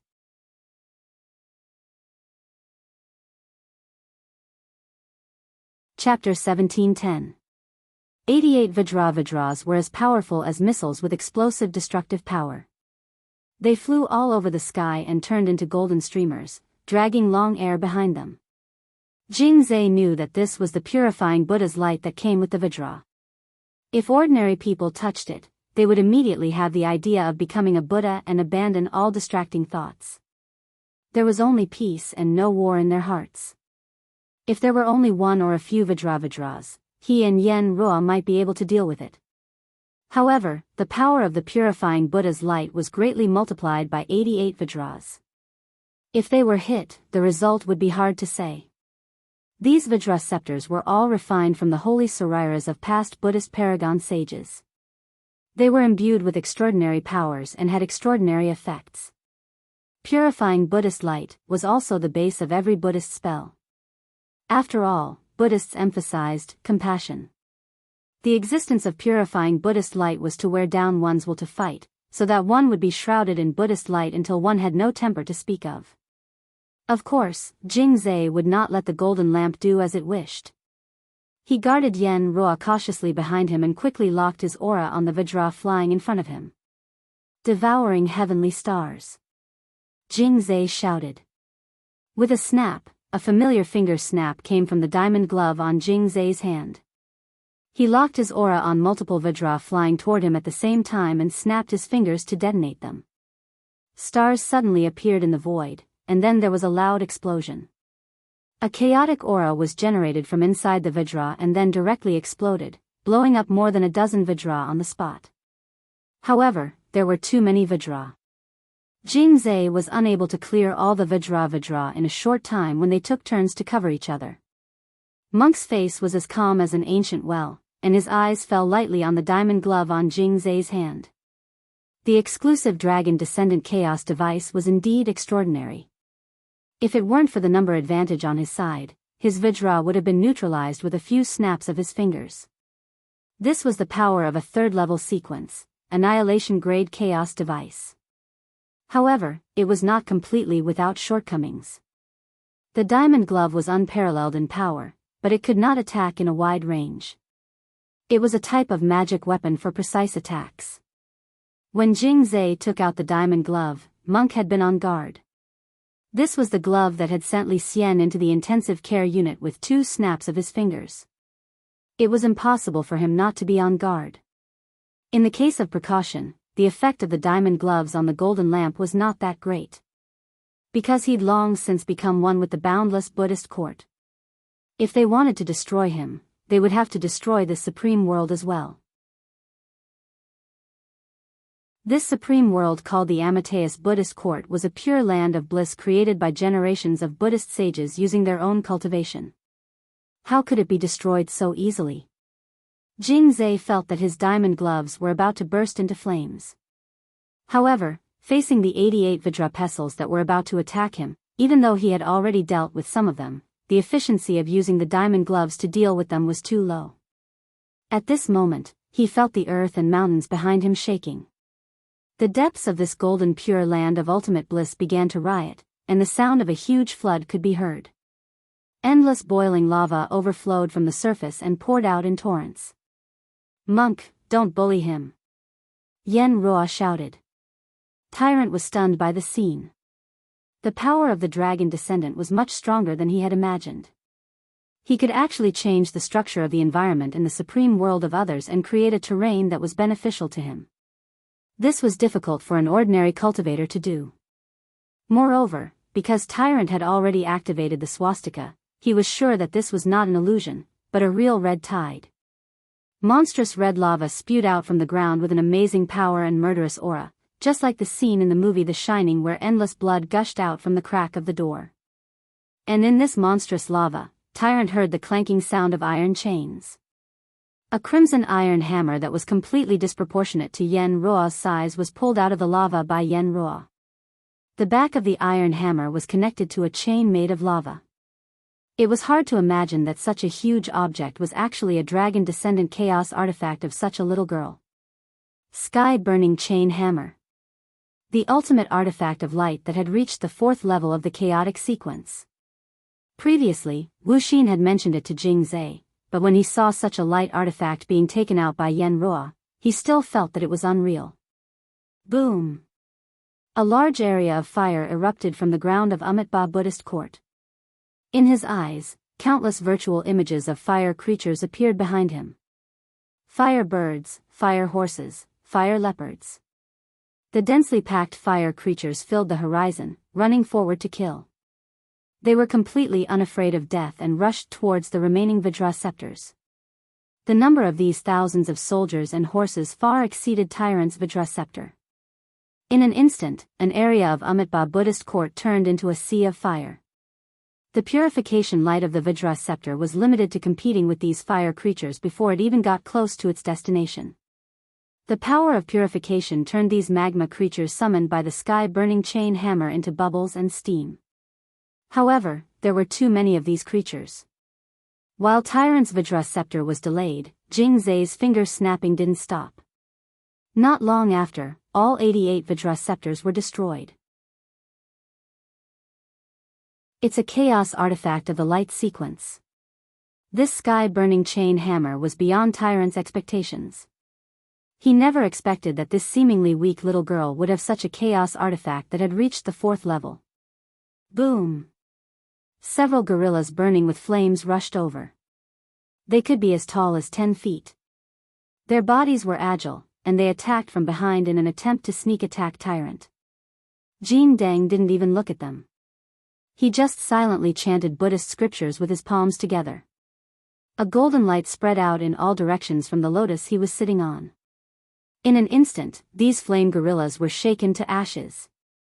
At the same time, this was also Tyrant's clearing of the area, trying to restore order to the supreme world. A large area of the sea of fire dissipated, but there was still a small area burning with flames. This surprised Tyrant. He had never seen a chaos artifact of the light sequence. Now that he saw it in the hands of a dragon, he was at a loss. It could only be said that the chaos artifact of the light sequence was too domineering. It was like a ray of light that couldn't be dispersed. As long as it shone on a part of the world, it would never dissipate. At this moment, Jin Deng closed his eyes. Things had developed to this point. Other than using 100% of his strength, it seemed that it wasn't enough. He had to take out some trump cards to respond. Buzz. The next moment, 3 Buddha fires of the past, present, and future appeared. They lingered around Jin Deng. This was something he had obtained through the epiphany of reincarnation.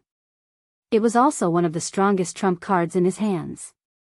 He just didn't know whether it was stronger or weaker than this light artifact. The sea of bitterness knows no bounds. Repent and you will be saved. Before activating the Buddha fire, he transmitted his voice in the supreme world, giving a final warning to the 2 dragon descendants, Yenrua and Jing Zhe.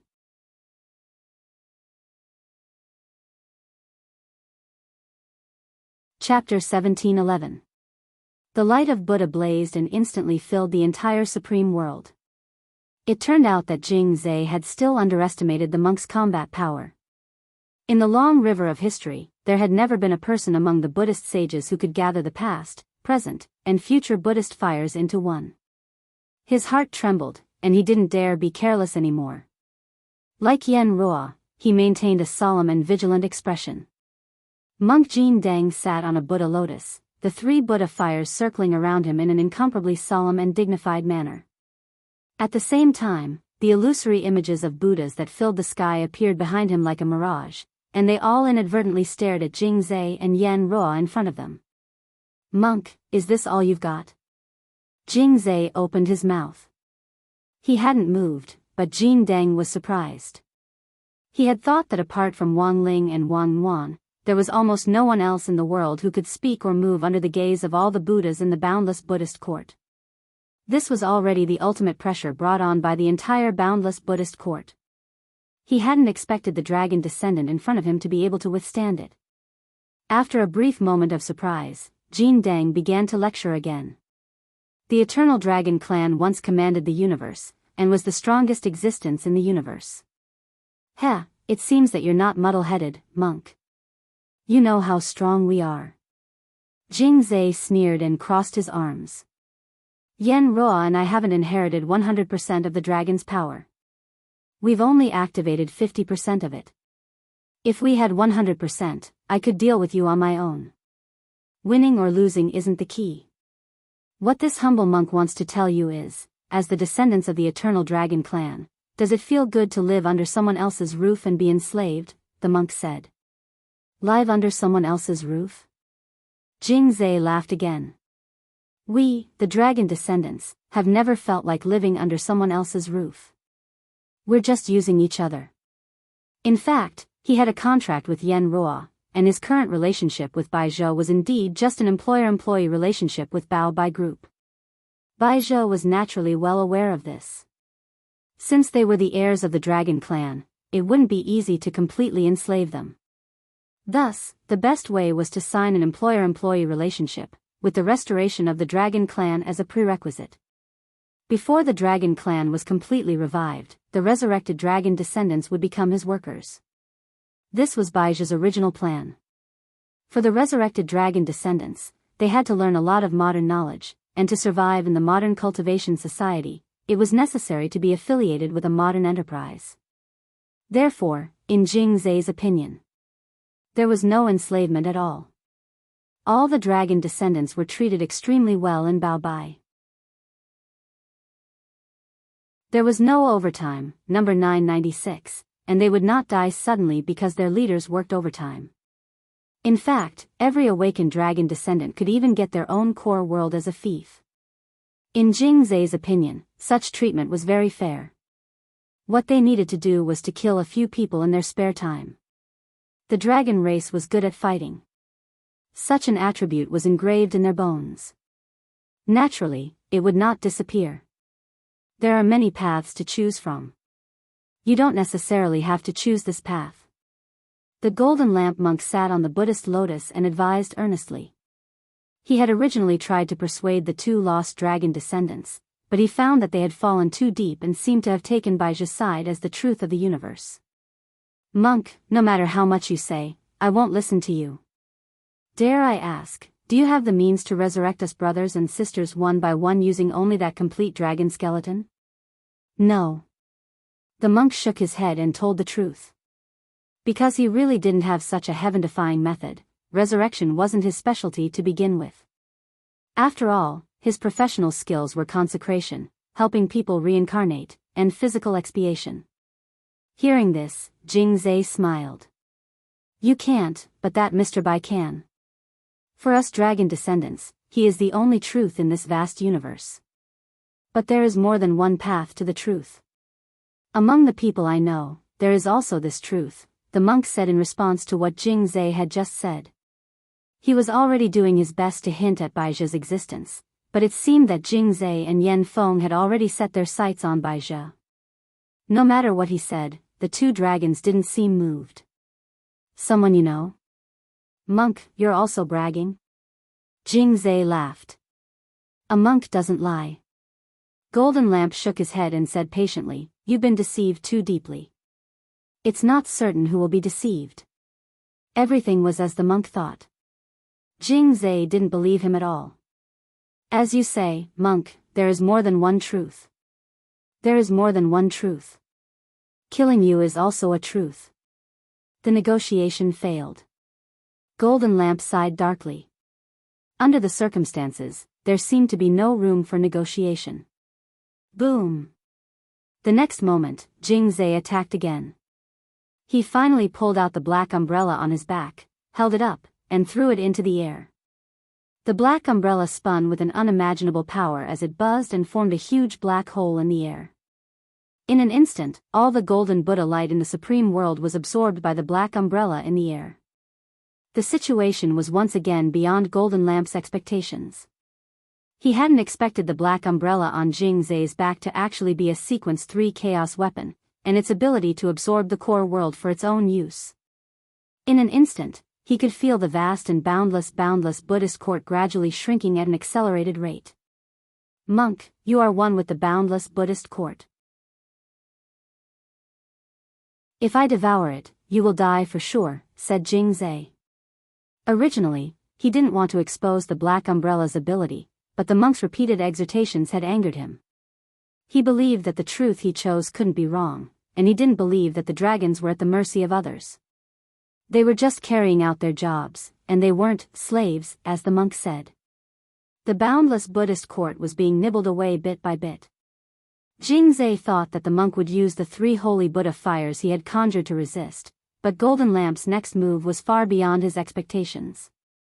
Because in front of him, the monk sitting on the Buddha lotus had extinguished the 3 holy Buddha fires. Monk, what are you doing? You know you're no match for me, so you give up resisting? Faced with Golden Lamp's choice, Jing Zhe was extremely puzzled. He tried to provoke the Golden Lamp, but the monk was still as calm as before. Monk Golden Lamp put his palms together and said in a flat tone, in ancient times, there was a Buddha who cut his flesh to feed the eagle. What's my boundless Buddhist court?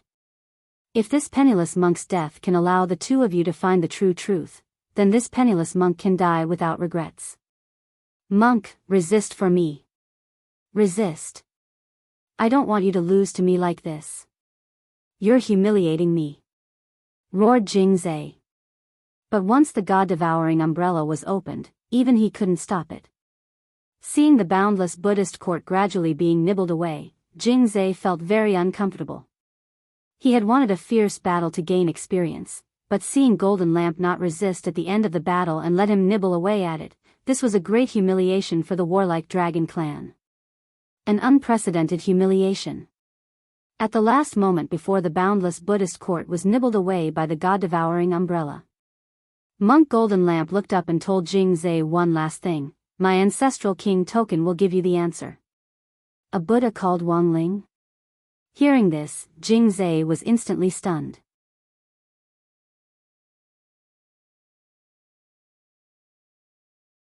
Chapter 1712. The moment Monk Golden Lamp's aura disappeared, Wang Ling, Wang Ying and Death Heavenly Tao sensed it almost at the same time. This fearless spirit of sacrificing oneself to save the world was in line with the monk's usual style. It was just that Wang Ling was a little displeased that he had thrown this mess back at him. He hadn't killed these 2 dragon descendants, and had instead chosen to be swallowed up by the god-devouring umbrella, because he wanted them to understand the importance of freedom, and not willingly take on the identity of a dragon as a willing laborer for a shady villain. As for Jingze and Yen, Wang Ling himself wasn't very sure whether they would be able to comprehend it in the end. The only thing he knew was that if these 2 dragons ended up coming for him, given that he didn't know when to hold back, they would probably die. Monk Golden Lamp's situation is more complicated. He probably isn't completely dead, but on his deathbed, said Death Heavenly Tao. Wang Ling, Wang Ying and Death Heavenly Tao had received a lot of information from Monk Golden Lamp. On his deathbed? Does that mean he's not completely dead? Asked Wang Ying. That Sequence 3 God-devouring umbrella has the ability to swallow the inner world and make it its own. But for some reason, that dragon called Jingza only swallowed Monk Golden Lamp's inner world, and hasn't digested it yet, said Death Heavenly Tao. That is to say, if he hasn't digested it. As long as he breaks that black umbrella, the undigested inner world will automatically be released, and the monk will be able to come back with it, right? Said Wang Ying. In theory, yes. Deaf Heavenly Tao nodded, but there was a worried expression on his face. These two dragon descendants are very strong. Even if Monk Golden Lamp didn't give up resisting in the end, it would still be a bitter fight. If even the monk is in such a state, if anyone else were to run into him, they would definitely be dead meat. I don't think there's any need to be so pessimistic. The only way to prevent such a situation from happening is that Lord Ling has already made preparations. What preparations? As Deaf Heavenly Tao and Wang Ying talked, Wang Ling displayed the mountainous pile of talismans in the space of his king's eye. Deaf Heavenly Tao recognized them almost immediately. Death substitute talismans? He remembered that his brother had been forced to draw the survival Heavenly Tao in order to save Lotus Sun last time. Fortunately, Lotus Sun had been quickly rescued and hadn't been affected by the power of the curse. But there were still more than one. 7 million extra death substitute talismans, which were now piled up like a mountain in his king's eye. If he sold it, he would become the richest person in the world. So Ling Jinren means, that's right. The commander had already bound these death substitution talismans to everyone who was related to him. Make sure that they are not affected by this incident. Wang Ying laughed. If these resurrected people know nothing about my lord's ability, there will be an additional memory erasure effect, and they will forget their memories of the period before and after their death. I will pretend that nothing happened. More than one. 7 million death substitute talismans. Death Heavenly Tao face-bombed and couldn't help but laugh out loud. He was a professional Heavenly Tao. You never smile. Unless he couldn't help it, but this was really too funny. More than one. 7 million lives, even if these two dragon descendants were strong enough to turn people into ashes with one slap, wouldn't they still curse when faced with people who were continuously resurrected and reassembled by the death substitute talismans? Furthermore, while these death substitute talismans had been created by survival Heavenly Tao, Wang Ling had in fact enchanted the materials used to make the talismans, and had enchanted them again after the death substitute talismans were completed. The death substitute talismans could resurrect whoever they wanted. And they were unstoppable. No matter what method the other party used, they couldn't be interrupted. Elsewhere, the demon-revealing mirror trio of Loopy Toad, Xiang Yi, and Qin Zong also received the message that the monk had gone to between the dying. Can this really make those two dragon babies wake up? Xiang Yi expressed his doubts about Golden Lamp Monk's method. Maybe it will work, said Qin Zong. After all, among the ancient ones, excluding Tao ancestor Wang, apart from Peng Shiren, Monk Golden Lamp was the most experienced. There had to be a reason why Monk Golden Lamp had chosen to do this. But what he was more worried about was the crazy retaliation of these two dragon descendants later on. This race was innately belligerent, and the monk's action was a disgrace to them. Actually, I'm not afraid of fighting, what I'm afraid of is that they won't come. The death substitute talismans on Lord Ling's side are already ready. There are more than one. 7 million of them. Loopy Toad replied confidently. It had also received news about the deployment of the death substitute talismans, which gave it a lot of confidence. At the very least, it could do whatever it wanted in the upcoming operation without risking its life. Ha ha ha, as expected of Ling Jinren, that's how he does things.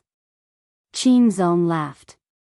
At that moment, the three of them had already arrived at the ground floor of Lu Weiji's staff apartment, where Gu Xuanji lived. They had come to verify Gu Xuanji's identity, and they all had a vague, ominous feeling about this. Lu Weiji wasn't home when the door opened, and Gu Xuanji didn't look much different from his usual self as he smiled brightly. You're here? Come in. It was impossible to see any difference on the outside. But even without the beauty mirror, Qin Zong could already sense that something was wrong. He felt that there was something wrong with Gu Xuanji. It was an indescribable feeling, which could also be said to be Qin Zong's sixth sense. When he quickly took out the beauty mirror and held it in front of Gu Xuanji's face in the mirror almost instantly twisted. Good heavens, it really isn't. Qin Zong cried out in alarm. At the same time, the thought plague in Gu Xuanji's body also swiftly pushed Qin Zong away. Damn it. He hadn't expected to be discovered even though he had been hiding so well. He hadn't even warned this body yet. Don't come over. In the face of the threat from Loopy Toad, Qin Zong, and Xiang Yi, there was a smack. So fast. He raised his sword fingers and pressed them against his throat. If you come over, I can't guarantee your friend's life. He made this threat. However, Loopy Toad, Qin Zong and Xiang Yi all had cold expressions on their faces. Two people and one dog looked at each other, then Xiang Yi took out a 9-yang divine sword, which was a pistol, from his waist and fired a shot at Gu Xuanji's head. In a flash, Gu Xuanji's brain and blood splattered, and he lay in a pool of blood. The thought plague that had invaded Gu Xuanji's body would never have thought that this bunch of people would actually be so heartless to their friend. When the host's body died, the host would naturally wither away at an extremely fast speed. In fact, not long after the thought plague completely withered away, the tissue fluid flowing on the ground returned to Gu Xuanji's head at a speed visible to the naked eye. This was the correct way to use the death substitute talisman. Gu Xuanji frowned. Lying on the ground, he felt a slight headache. He rubbed his head and got up. This time, it was the real Gu Xuanji. He felt like he had just had a nightmare. It felt like someone had shot him in the head.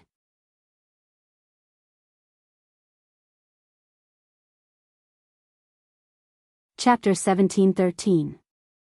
I didn't expect Brother Xiang Yi's 9-yang divine sword to actually have a pistol version. Qin Zong clicked his tongue in wonder. Times have changed, we always have to prepare more. Xiang Yi wiped the 9-yang divine sword, pistol version, in his hand and smiled.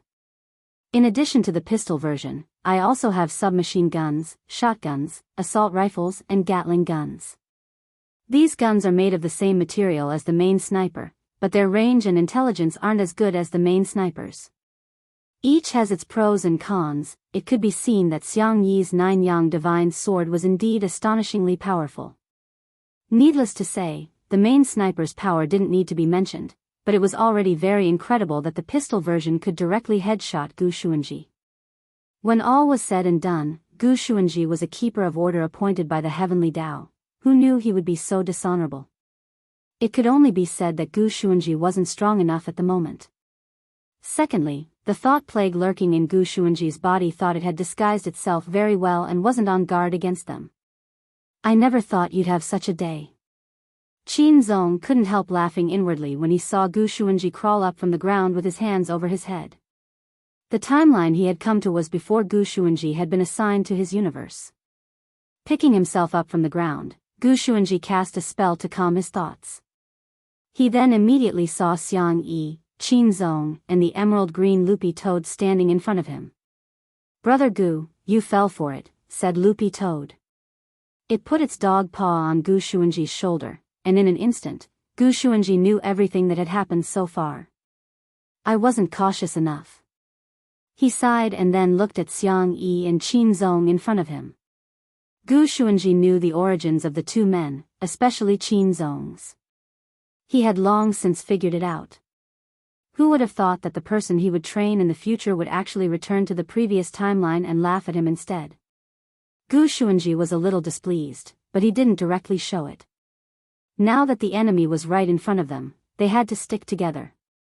As for anything else, he could only settle the score later. After he received the mission to go to the 10th universe, he would definitely show Qin Zong what the heavenly Tao was like. Greetings, everyone.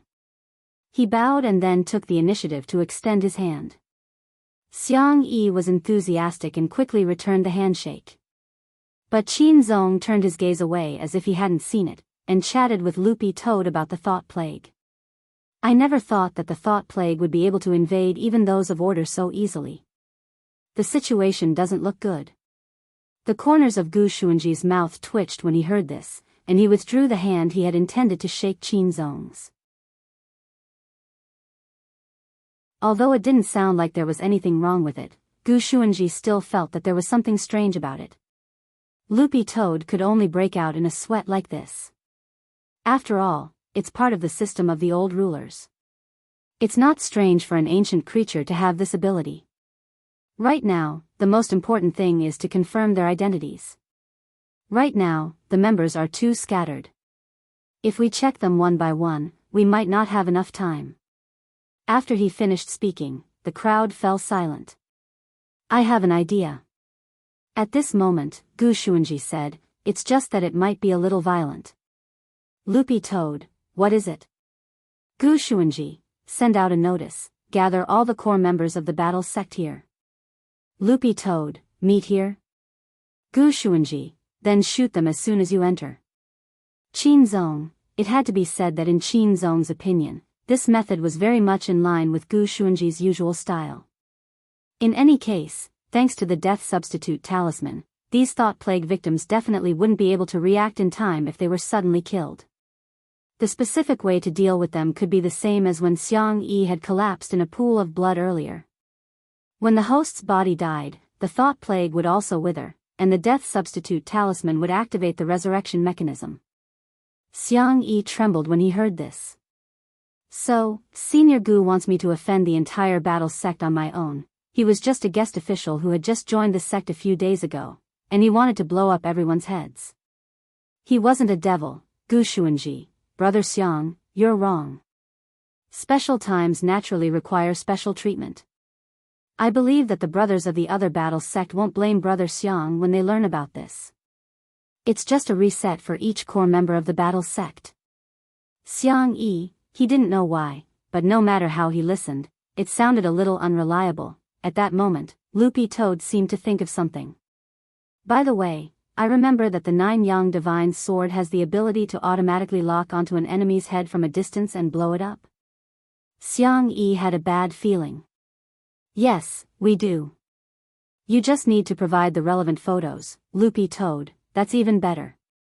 If we use this method, we might as well directly blow up their heads from a distance. If we gather everyone and open the door to kill them, I think it might make them raise their guard. If one of them is invaded again, I'm afraid the plan will be directly exposed. Do we really have to do that?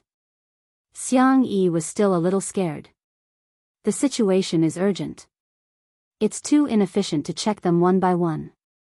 Loopy Toad sighed and floated in the air as it patted Xiang Yi on the shoulder and said, I'll leave the rest to you, Brother Xiang.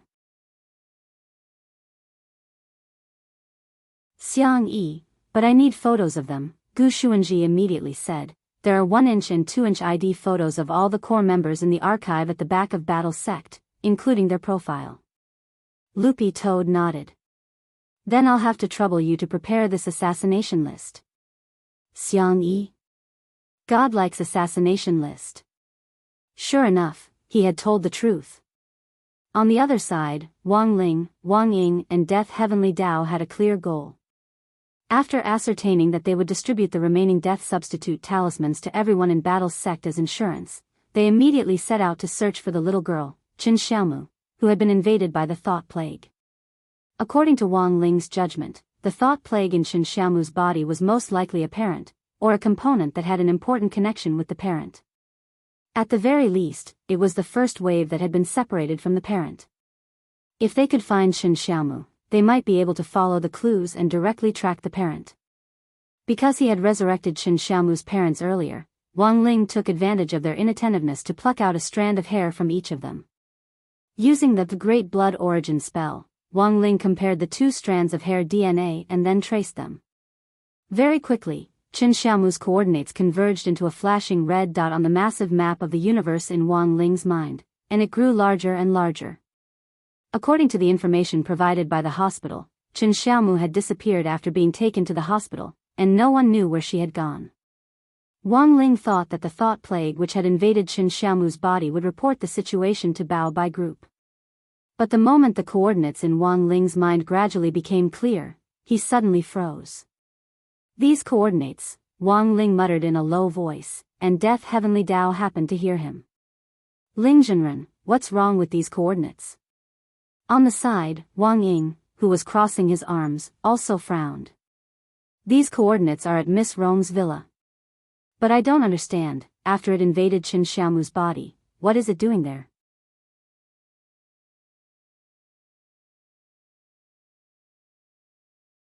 Chapter 1714. It was still 8:00 in the evening on December 26th. 4 hours had passed since Jin Dang and Lotus Sun had returned to the real world after upgrading Mysterious Sea into a 9-cores spirit sword in the Mountain of Backtrack. Too many things had happened in 4 hours. The appearance of the thought plague had enveloped all of Songhai City in a haze. Lotus Sun obediently stayed in her room with the 9-cores Mysterious Sea in her hand. Before long, the head maid, Auntie Chiu, knocked on the door and entered with a tray. On the tray was a pot of freshly made hand-ground coffee, 2 cubes of sugar, and a cup of fresh milk. "Miss, aren't you going out for a walk today?" Auntie Chiu asked. Seeing Lotus Sun staying at home and looking out the window, she felt that something was off and couldn't help feeling worried. "It's fine, Auntie Chiu." Lotus Sun smiled. "Just leave the coffee on the table. I'll drink it later." She naturally had her own reasons for choosing to stay in seclusion. Now that Mysterious Sea had been upgraded to a 9-core spirit sword, she was worried that using it casually might harm unrelated people. Of course, the most important thing was that Wang Ling seemed to hope that she wouldn't go anywhere. It would be best if she stayed at home, which would also avoid some unnecessary trouble, but today was a special day. It was clearly Wang Ling's birthday.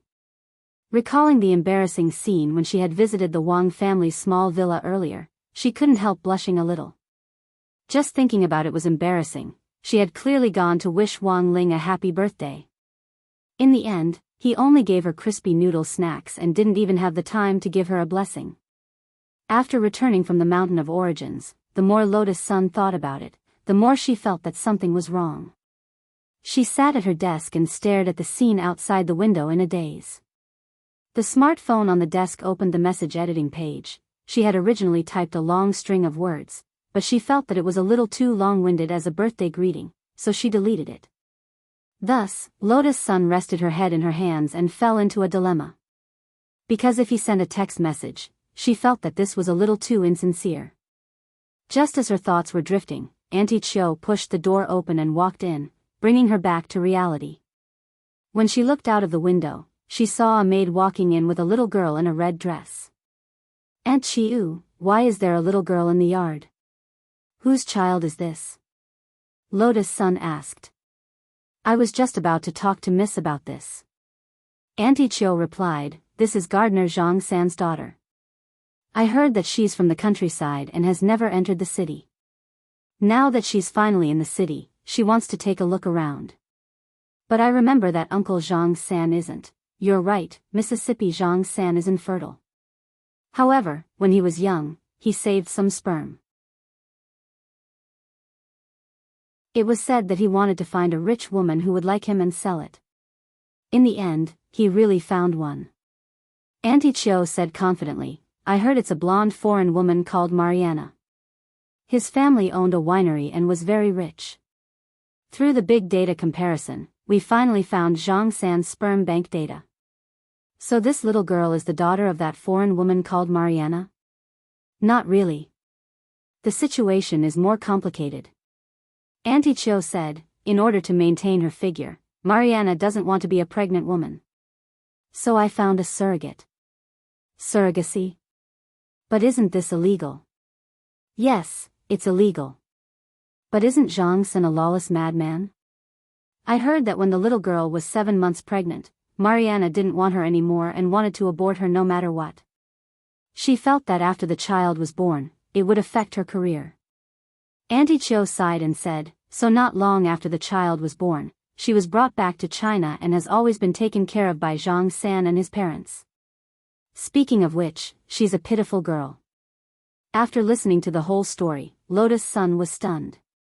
She didn't know why, but she felt that this story sounded a little familiar. It was very much like material extracted from the present world, and it was full of twists and turns and strangeness. It made people gasp in amazement, but also felt their worldview shatter. Finding a surrogate to give birth was illegal in the first place, and then suddenly going back on her word and wanting to abort the child in the middle of the process left people speechless. Not only did she not intend to raise the child after it was born, but she also did everything she could to distance herself from it.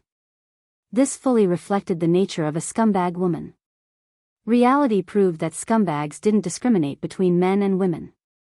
The good and evil of human nature could never be divided by gender, let alone judged by thinking. Because human nature was a pool of deep water, and you would never know how deep it was. By the way, why does Auntie Chio know so much? Lotus Sun took a sip of her coffee and looked like she was watching a melon. That's right. The employees in our courtyard don't have any secrets. Besides, Zhang San said it himself. It's not that we're nosy. Auntie Chio said, Miss Fong Xing, we'll look after this little girl and won't disturb you. She'll be sent off in a few days. Okay, the truth was that Lotus Sun was still a little dazed. Because this story was so bizarre and twisted, it sounded like it was true, but it also didn't feel like it was true. After the head maid left, she looked at the little girl who was running around in the yard. Suddenly, she started to imagine if she would have such a day too. What are you thinking about, Rong Rong? At that moment, Sun Yinger popped her head out again and couldn't help laughing. Are you thinking about having a child with Wang Ling in the future? Before she could finish speaking, Lotus Sun covered her mouth tightly. What nonsense are you talking about, I'm not thinking about that. He, you don't mean it. Sun Yinger was overjoyed in her heart. She just loved seeing Lotus Sun so embarrassed that she wanted nothing more than to find a hole to hide in. Looking at Sun Yinger's smug expression, Lotus Sun couldn't help retorting. You're talking about me, aren't you the same? You go out with presidenting every night, who knows when you'll come back one day with a big belly. I'm not. Sun Yinger snorted. Who wants to have a child with him? He's a hooligan. Damn pervert. Lecher. Big asterisk asterisk asterisk. I'll never like him for the rest of my life. He's forcing me. Forcing me. There's no use in forcing my feelings. Besides, I'm not going to do anything with him. Lotus Sun hadn't expected Sun Yinger's reaction to be so big, and she shouted excitedly. Lotus Sun wanted to say something to calm Sun Yinger down a little, but in the next second, her voice abruptly stopped. Because Wang Ling, Wang Ying and Death Heavenly Dao had suddenly appeared in her room in a flash. At this moment, Wang Ying pinched Sun Yinger's chin and smiled coldly. You, say it again.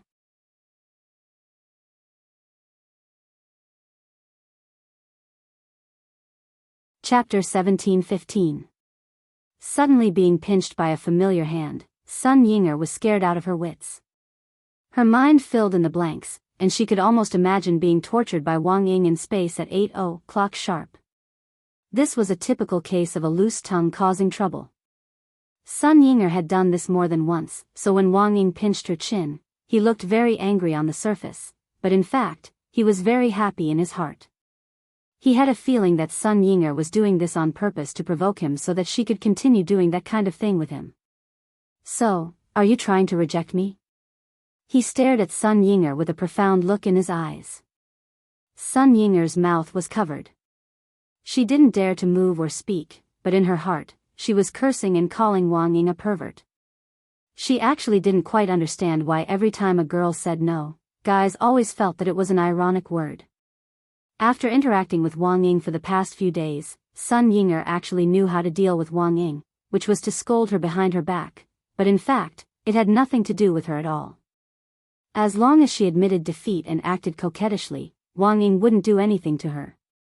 So she squeezed out a few drops of tears from her eyes and looked at Wang Ying pitifully. Ugh, you're hurting me. This exquisite performance didn't look fake, which made Wang Ying loosen her grip a little. Seeing that Wang Ying backed down, Sun Yinger knew that her plan had succeeded. She quickly changed the topic and said, now is not the time to talk about this. I'll deal with you tonight. Wang Ying smiled and let go of his hand. He knew that Sun Yinger was changing the topic, and it was her usual trick. He liked to bully Sun Yinger, but recently, Wang Ying found that he couldn't do anything about Sun Yinger's pitiful appearance. Especially recently, after Sun Yinger learned to act like a spoiled child from who knows where, he still could not harden his heart to deal a heavy blow. Wang Ling, CEO Ing and Senior Death Heavenly Dao, why are you here? Lotus Sun asked at that moment. Seeing that the atmosphere was starting to become a little stiff, she could only help to change the topic. Of course, it was mainly to stop Wang Ying and Sun Yinger from openly flirting in front of her and Wang Ling. Yes, as far as Lotus Sun was concerned, this was just plain flirting. She and Wang Ling hadn't made any progress yet. She was so envious of him. Wang Ling, after a few seconds of silence, Death Heavenly Dao, who was wearing the uniform of number 60 middle school's colonel, finally cleared his throat and said, Miss Rong, don't you think there's something wrong? Lotus Sun thought about it carefully. She had been staying in her own house all this time. If there was anything out of the ordinary, it was that gardener Zhang San's daughter that Auntie Chiu had mentioned to her earlier. There's a little girl in a red dress in the yard downstairs. Auntie Chiu said that she's the daughter of our gardener, Zhang San. I've always felt that something was wrong, she said truthfully. That's right, she's the one we're looking for, Death Heavenly Dao replied. This little girl is the thought plague in disguise. Her name is Qin Xiaomu. It should have nothing to do with your gardener. I'm afraid the thought plague has taken control of Miss Rong's servants and put on a show together. So they want to target me? We still don't know what the goal of this group of thought plague is. That's why we can't alert them. Wang Ying continued, so, we still need you to cooperate with us on this matter. Then what should I do? Lotus Sun asked curiously. It's very simple, just let us enter your body, said Death Heavenly Dao. Wang Ling, he had a serious expression on his face, but as soon as he said this, Lotus Sun's face suddenly flushed red. Perhaps realizing that his words were ambiguous, Death Heavenly Dao hurriedly corrected himself. To be precise, it's the sword spirit space. That way, we can fully guarantee Miss Rong's safety. Lotus Sun's realm wasn't high enough, so she naturally didn't have her own core world. But now that she had the passive ability of becoming one with the sword, with Mysterious Sea, which was shared with Lotus Sun's sword spirit space, its spatial ability was no less than that of a normal core world. In fact, the 9-core Mysterious Sea's sword spirit space was already on par with that supreme world. Lotus Sun naturally knew what Death Heavenly Dao was talking about. Given the 9-core Mysterious Sea's current power, its sword spirit space could accommodate 300 million or even 3 billion people, let alone 3. She had been protected by Wang Ling and Golden Lamp before, and had been to their intrinsic spirit fields or core worlds.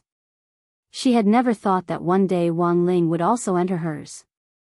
But there was always a first time in life. Lotus Sun had seen a lot of things, and while she was a little surprised by this sudden proposal, she quickly regained her composure. She wanted to help Wang Ling. Furthermore, she definitely wouldn't let him down. With this in mind, she released her Mysterious Sea sword chi, and at the same time, opened a hole in the air with her fingers, allowing Wang Ling, Wang Ying and Death Heavenly Dao to enter her sword spirit space. Elsewhere, Qin Xiaomu, who had already successfully infiltrated Lotus Sun's house, thought that his plan was flawless. The organization had sent her here at first to keep an eye on her, but after Golden Lamp had been killed, the organization's higher-ups had changed their plans.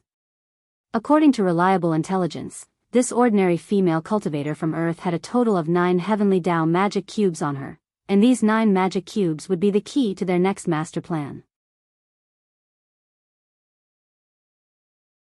Next, he just needed to find a way to enter Lotus Sun's body. However, Qin Xiaomu knew that it wouldn't be that easy to enter Lotus Sun's body.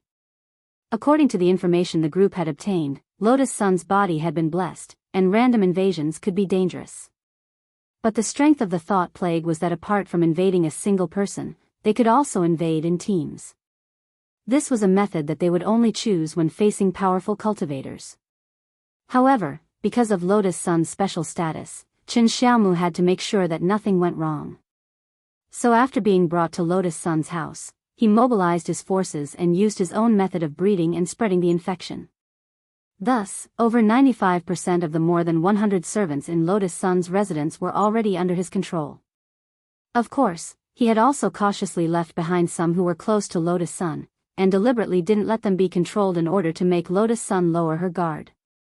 And now, everything was ready. With so many brothers and sisters nearby, more than 90 thought plague cultivators would attack the same person together. Qin Xiaomu didn't believe that Lotus Sun could escape. The error-free chapters of the daily life of the Immortal King will continue to be updated on the mobile game bar. There are no advertisements on the site, so please collect and recommend the mobile game bar. If you like the daily life of the Immortal King, please collect. The daily life of the Immortal King mobile game bar is updated the fastest.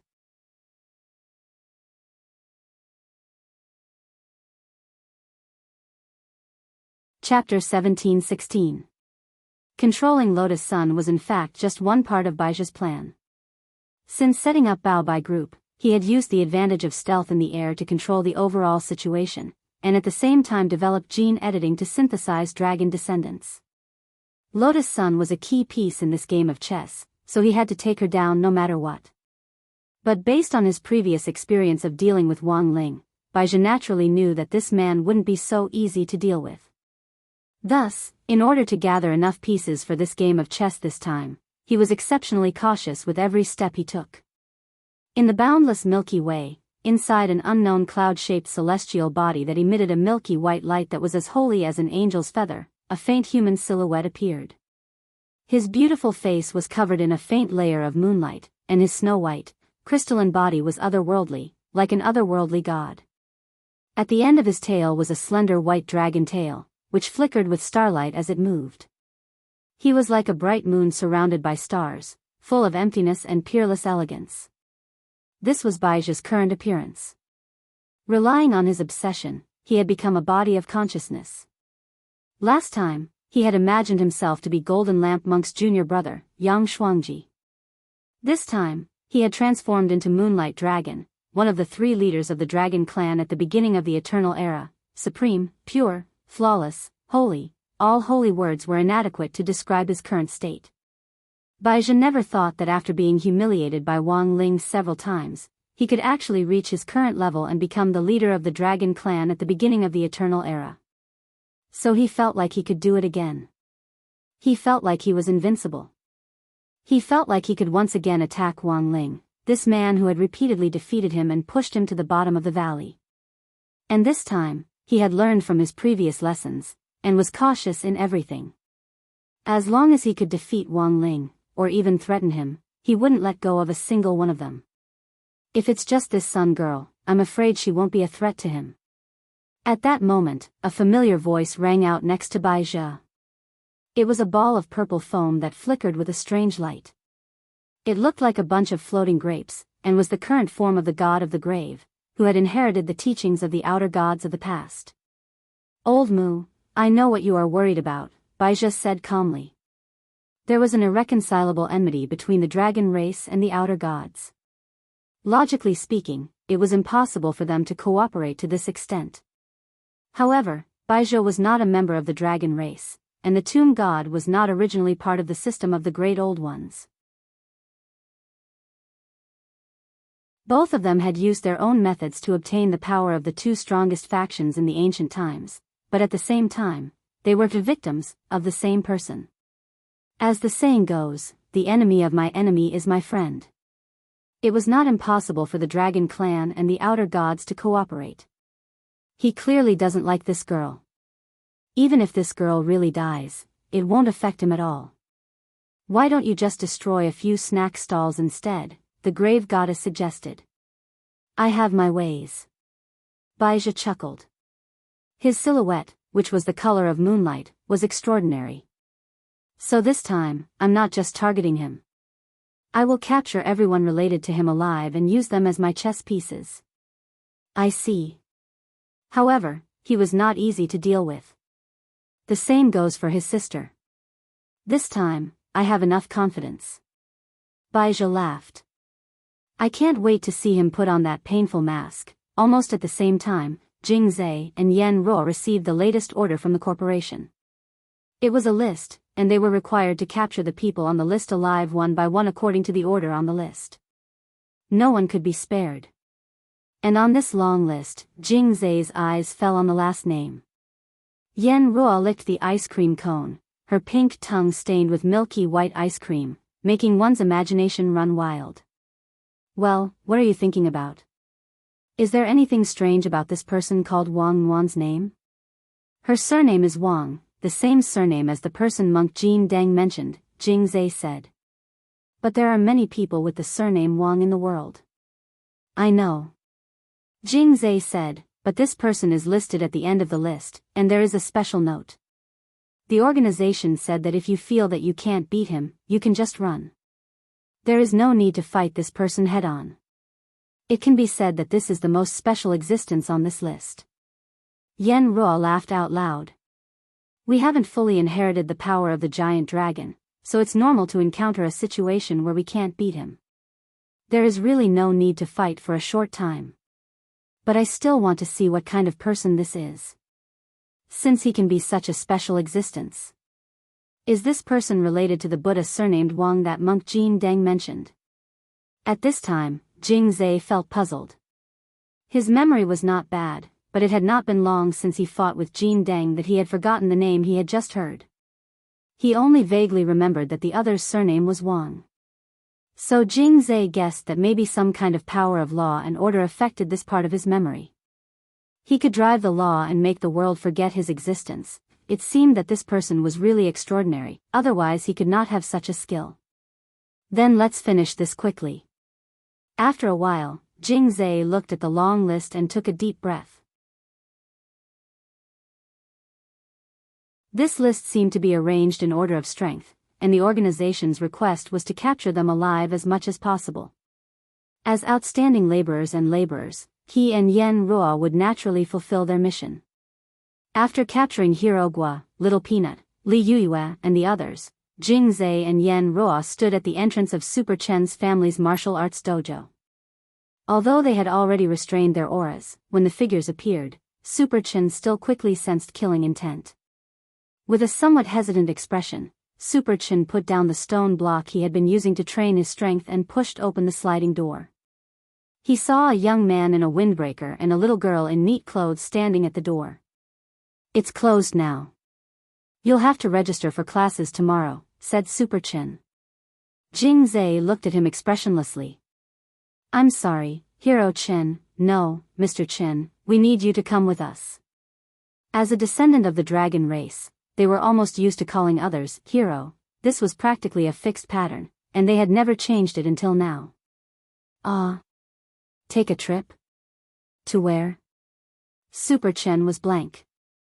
Looking at Jing Zai's face, which didn't look like a good person's, he felt apprehensive. Don't tell me you want to take me hostage. We don't seem to have any grudges. Why do you want to take me? Jing Zai and Yen Ruo, Super Chen, wait. Aren't you cultivators from Earth? Are you from another planet? Ever since Earth and Divine Tao Star had opened up cooperation, there had been many cases of aliens pretending to be human cultivators smashing and robbing Earth cultivators. Super Chen had seen similar news, which was why he was apprehensive. Jing Zai and Yen Ruo were also a little surprised. Super Chen had actually guessed 80 to 90% of his questions correctly. Super Chen, you just called me hero. Don't tell me you're the legendary celestial dragons. However, Jing Zai had no intention of letting Super Chen continue asking questions. After knocking Super Chen out with a karate chop, Super Chen was directly sucked into his inner world. So many things had been exposed at once. Yen Ruo felt like the ice cream cone in his hand wasn't delicious anymore. What should I do? I really want to kill him. Jing Zai nodded silently. Me too.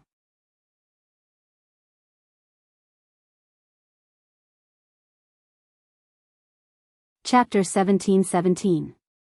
All along, poverty alleviation in the cultivation world had a long way to go. There were many teachers who volunteered to help the poor, and Old Antique was one of them. Because of the special teleportation array, as long as you obtained a volunteer certificate, you could easily use the teleportation array to travel from one city to another, and then fly a sword to the area you needed help in. Every weekend, Old Antique had the habit of volunteering to teach in remote areas. On this day, he carried a crate of strawberries to the home of a student he was helping. The simple house was teetering in the wind, as if it would collapse at any moment. He knew that there were too many people in this world who were hiding in corners and stubbornly refused to ask for help, but were in desperate need of help. However, it was impossible for him to help them all on his own, so he could only do one thing at a time, and use his actions to influence more people. He only hoped that life wouldn't let down all those who wanted to live. After he was done with everything, Old Antique let out a deep sigh. If possible, he hoped that one day, everyone would have strawberries that they could never finish. After leaving the student's simple house, Old Antique used several building-strengthening talismans to coat the teetering house with a layer of film, and it wasn't until he was done with the repairs that he was ready to leave in a huff. Just as he was about to fly away on his sword, there was a loud rumble in the clear sky, and a silver streak of light hacked down, turning into a ball of lightning that landed precisely in front of him. Old Antique reacted quickly, and almost subconsciously took a step back. As a famous epic-level killer in the world of killers, he was still a treasured sword and had extremely sharp reflexes. As he took a step back, he threw out several silver needles at the student's vitals. He could sense that the other party had ill intentions and was full of killing intent, so he didn't have any misgivings when he made his move. However, before the needles could get close to the person, they stopped in midair. An electromagnetic barrier stopped the flying needles. Old Antique composed himself and stared warily at Yan Xiu. And Jingza. Who are you? He could tell that these two people weren't ordinary. Are you Wang Zukang? Jingza said in a cold voice, I need you to come with us. Old Antique frowned. At such a close distance, he actually couldn't sense their breathing, which was already enough to prove how powerful they were. Although they didn't look very old, their combat strength was indeed extraordinary. Regardless of whether he resisted or fled, there would be risks, and he might even bring disaster to the students in the building behind him. He had no idea why the two of them were looking for him, but under such circumstances, he seemed to have no other choice. I can leave with you, but do not hurt the people in the back room. Jing Zai's face was expressionless, and his voice was cold. Don't worry, he's not on our list. All right. Old Antique nodded. Then, he felt the scene in front of him change, as if he had been swallowed by a force into another space. When he opened his eyes, he was already in a prison cell in the inner world of pure swamp. What amazed him even more was that Super Chin, Hirogwa, Little Peanut, Li Yuyue and the others had actually also been captured. Teacher. Why did you come in as well? Seeing that Old Antique had also been brought in, they were all surprised. These two people are very strong. I can't deal with them. If I resist stubbornly, I'm afraid only death awaits me. Old Antique frowned. Why did he bring us all together? Is it to blackmail us? Are we all hostages? Little Peanut asked at that moment. Very likely. Old Antique nodded. He had never seen pure swamp before, and he hated it. These two people also didn't remember their sins, but they had been captured and brought here.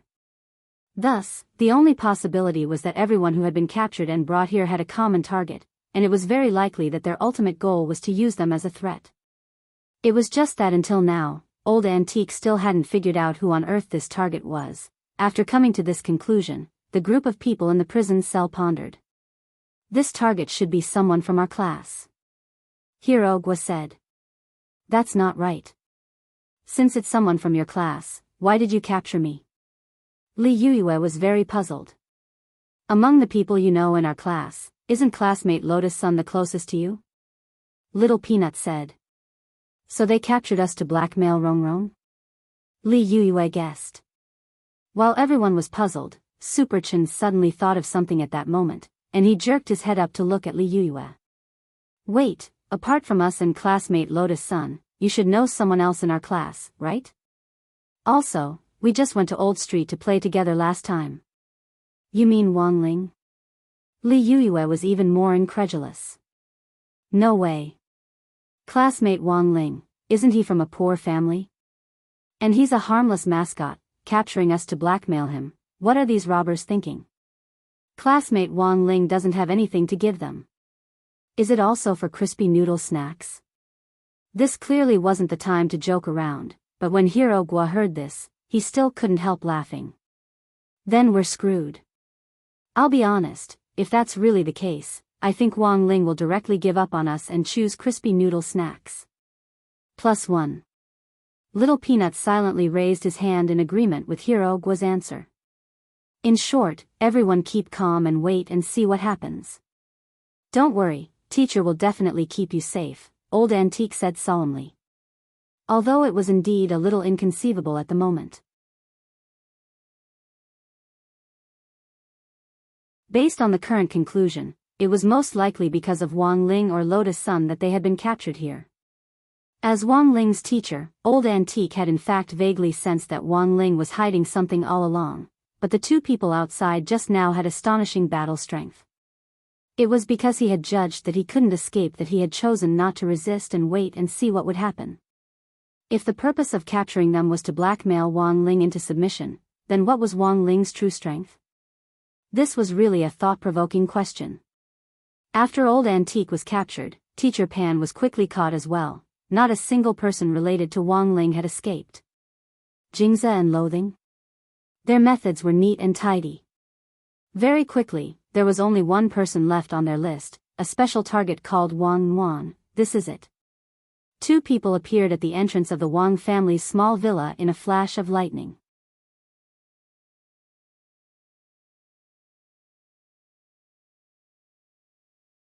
Chapter 17-18. The night was dreary and hazy. Faint moonlight enveloped the only building in eastern wilderness, and the tiles on the top floor of the Wang family's small villa reflected a faint white light. To be cautious, Jingze used his spiritual senses to sense the aura inside the villa and found nothing unusual. This was just an ordinary residence for an ordinary cultivator's family. He didn't quite understand why Wang Yuan, on the list, had become the target of special treatment. There clearly didn't seem to be anything out of the ordinary here. Annoyed? Sitting on a large cement pipe in the abandoned lot in front of the Wang family's small villa, she started to lick a popsicle with a disinterested expression. Brother Jingze, can you do it alone? She asked. Because it was really too ordinary. Annoyed? She felt that there was no need to make a move. The entrance is there. I'll go alone. Jingze nodded, then slowly approached and started to knock on the door very politely. In the end, just as he was about to knock with the back of his hand, he suddenly noticed that the eyes of the two gatekeepers in the paintings hanging on the left and right of the door suddenly moved, and they abruptly stared at his face. This was the unparalleled nation knight that he had set up earlier to reinforce the fortifications. One of them was holding a cannon, while the other was holding a Gatling gun. This was a combination with quite fierce firepower. But facing this pair of paintings, Jingze just curled his lips and couldn't help laughing out loud. Interesting, it's actually this kind of defensive measure. He didn't think much of these two paintings, and just felt that this kind of defense was like a child's play, like a fight in which a child kept stepping on the other side's toes. Only a child would be childish enough to step on their toes.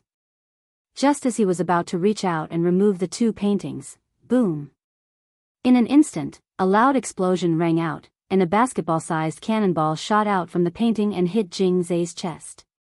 The huge propelling force almost immediately sent Jingze flying, and he moved back from where he stood. This power was clearly beyond Jingze's expectations.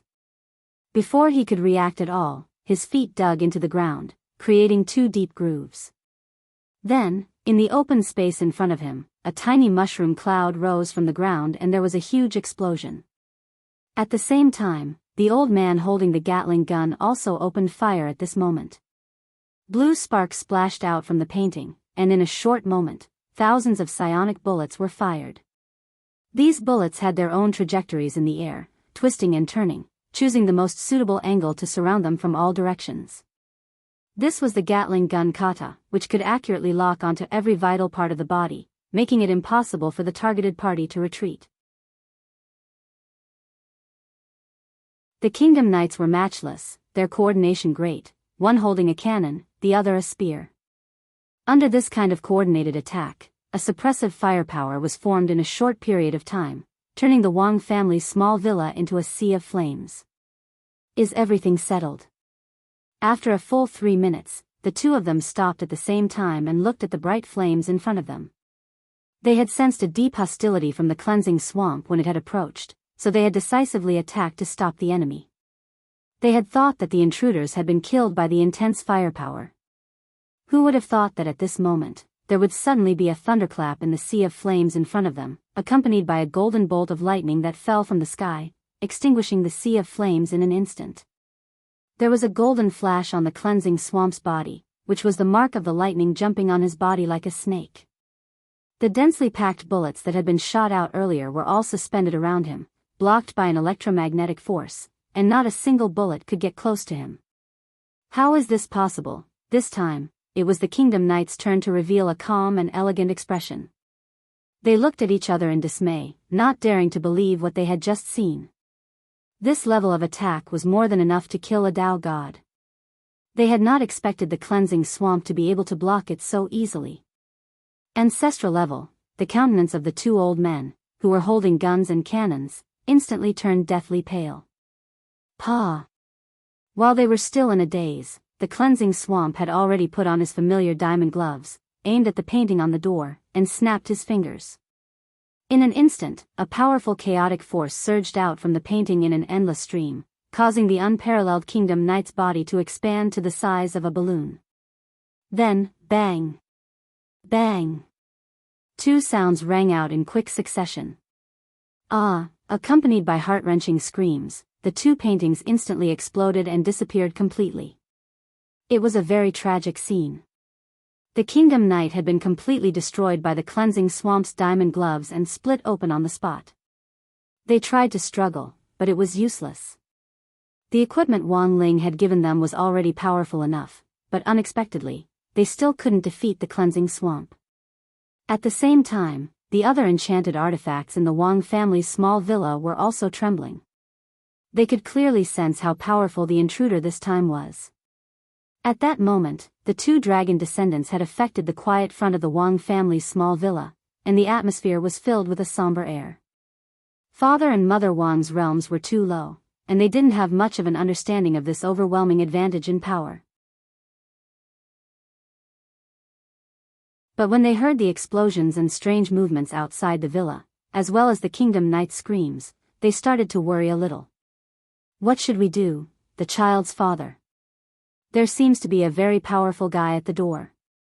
Mother Wang gripped Father Wang's sleeve tightly, her body trembling uncontrollably. Father Wang's throat bobbed, and he swallowed. It's fine. Ling Ling assured us, it should be fine. In fact, even Father Wang himself didn't dare guarantee anything. After all, Wang Ling had been standing guard at the Wang family's small villa before, but now that he had gone out to run some errands, it was inevitable that the couple would feel a little flustered without this great Buddha guarding them. At that moment, 096, who had transformed into a human form, suddenly came over from afar with An Wan on its back. Wang Wan knew that these two dragon descendants seemed to be coming for her, so she was ready to fight. Ya! An Wan said. This time, Lord Ma personally translated for Father and Mother Wang on the side. Spiritual Master Wan says that she wants to join the fight. An Wan? Mother Wang's expression was grave. But she's still so young. From a mother's perspective, Mother Wang subconsciously objected. In the past, it would have been fine if Wang Ling had been by her side to help her, but now there were two powerful enemies here, and one look was enough to tell that they weren't easy to deal with. Wang Wan was still too young. She had only been born a few days ago. A baby girl who wasn't even a month old yet had to fight against two dragon descendants, who weren't cabbages that could be found anywhere. But what Mother and Father Wang never expected was that Wang Wan had a stubborn temper and a strong desire to fight. Without waiting for Father and Mother Wang's consent, the little girl directly tugged 096 rabbit ears and directed 096 to jump out. She directly showed up with a clear target, Jing Zhe. Sitting on 096's shoulder, her little body stretched out a chubby little fist as 096 sprinted forward.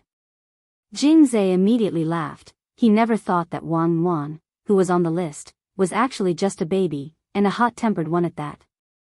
As soon as they met, she couldn't wait to jump out and beat him up. "Girl, your fist is like cotton, what can it do to me?" He curled the corners of his lips and opened his palm at the same time, trying to catch Wang Wan's punch. Bang! Then, the moment the fist and palm collided, Jing Zai's expression instantly changed. Pooh! He was sent flying on the spot and violently spat out a mouthful of blood. At the same time, his arm couldn't stop spasming in excruciating pain. Jing Zai was so shocked that he couldn't believe that a baby girl could actually be so destructive, and what was even more unbelievable was that his sequence 3 diamond glove had actually cracked open.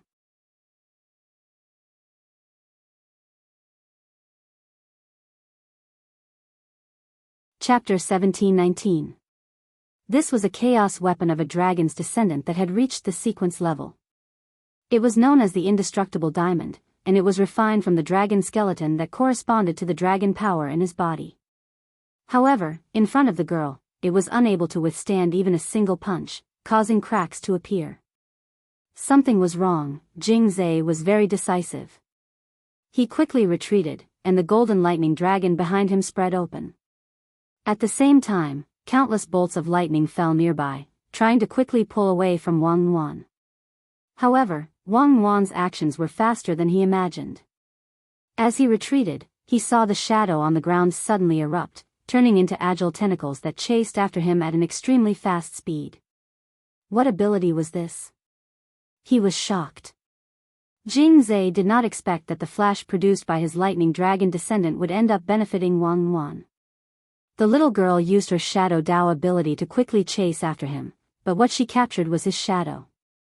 An instinctive sense of danger immediately surged in his heart, especially at the moment when his shadow was captured by Wang Wan. Jing Zai guessed it.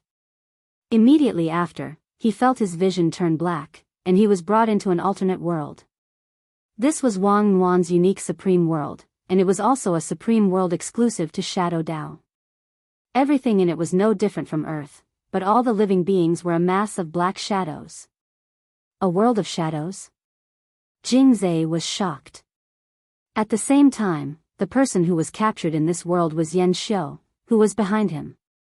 At this moment, Yan Xiu was also shocked. His mouth also gaped open with incredulity as he stared at the scenes unfolding before his eyes. He was so shocked that one of his ice cream balls dropped onto the ground. No one could have imagined that a baby girl who had just been born for less than a month could actually be so tyrannical. This girl is a great Dao Lord? Jing Zai's heart trembled. He felt that the battle situation in front of him had suddenly reversed. Having great Dao abilities was not something terrifying. It was not rare for a person to have multiple great Dao, but if it was a great Dao Lord who created this Dao, then he had to think twice. Yan Xiu. We're leaving. After a brief thought, Jing Zai made a decision. He was very calm. He did not let his emotions get the better of him and insisted on fighting Wang Wan. As the first dragon to be created, Jing Zai knew very well how heavy the dragon race's lifeline was. If he were to fight Wang Wan head-on here, it was unknown who would win, but he felt that it would most likely end in a lose-lose situation. Now was the critical moment of the Dragon Clan's revival, so he calmly believed that there was no need to fight head-on. Although escaping was also a humiliation for the dragon descendants, if they didn't swallow this humiliation now, they might not have another chance in the future. But regarding Jing Zai's decision, he was disgusted. Pouting, she actually didn't want to run away. She also wanted to spar with the baby girl in front of her. No buts, no buts. This is an order from the higher-ups, Jing Zai replied. He didn't want to run away, but he didn't want to admit that he was a coward, so he found this excuse. Originally, in the mission that Bao Bai gave them, Wang Wan was the most special existence. If the situation was not right, they could choose to retreat. This was Wang Wan's personal supreme world. If it was anyone else who fell into this place, there was no way they could escape. However, they were dragon descendants. They could use their dragon power to forcefully break open a gap. Hey Just as they were about to move, Wang Yuan moved even faster than them. The little lass rode on 096, using it as her mode of transportation. It was clearly just a baby's body, but its mobility was astonishing. He was disgusted. Before he could do anything, in the blink of an eye, Wang Yuan's figure had already appeared behind him. That meaty little fist was smashing toward his spine. Jing Zai's expression changed instantly. He could tell that this was not an ordinary blow.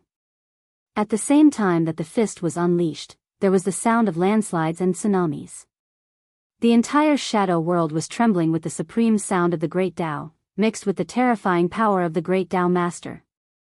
The little fist had not yet arrived, but it had already made Jing Zai feel a life-threatening pressure. The overwhelming wind from the fist slapped his back, causing his dragon descendants to tremble like an umbrella in the wind. His entire dragon skeleton could not stop falling in the direction of the wind from the fist, and he could not even fly. This baby was too terrifying. It had only been less than a month, but she was already this strong. In terms of combat strength, this little girl was much stronger than the monk he had seen before. Moreover, he seriously suspected that the Buddha surnamed Wang that the monk mentioned was very likely related to the little girl in front of him. Why would such an outrageous person appear on Earth?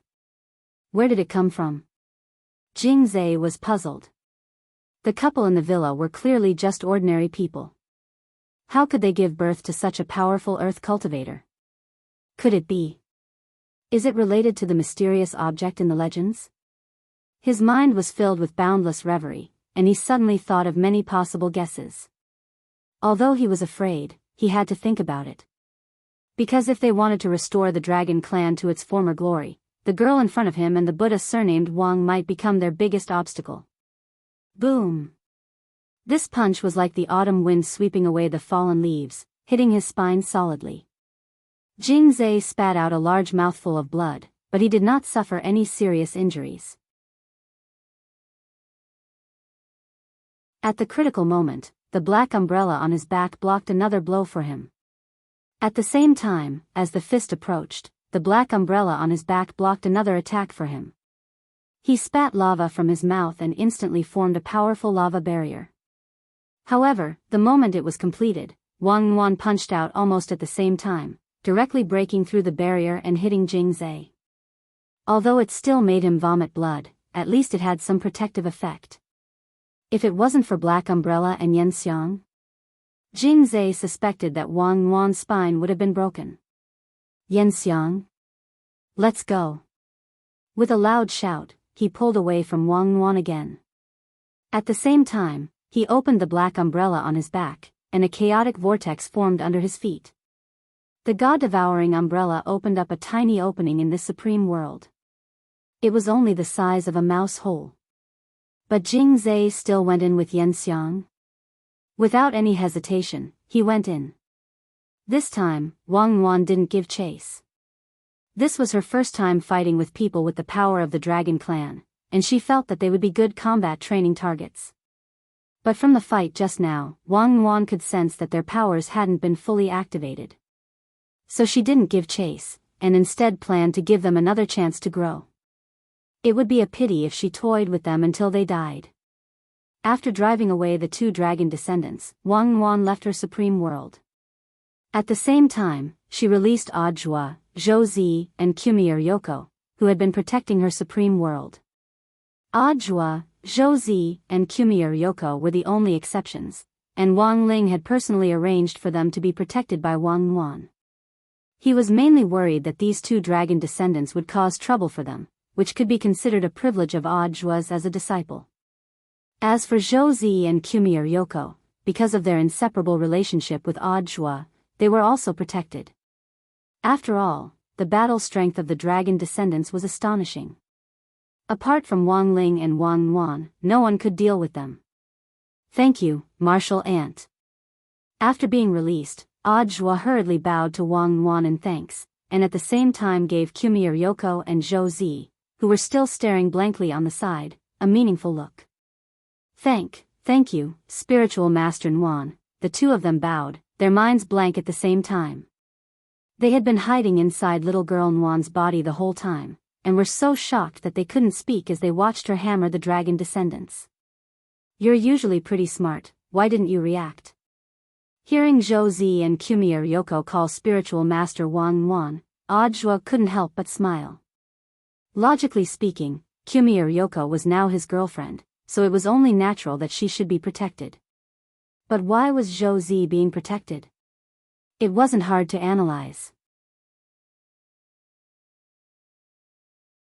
Audjua thought that Wang Ling had already indirectly acknowledged Zhou Zi as his disciple. "Hurry up and greet Grand Marshal Ant." He stared at the dazed Zhou Zi and smiled at Wang Wan. From this day onwards, Zhou Zi was also one of them.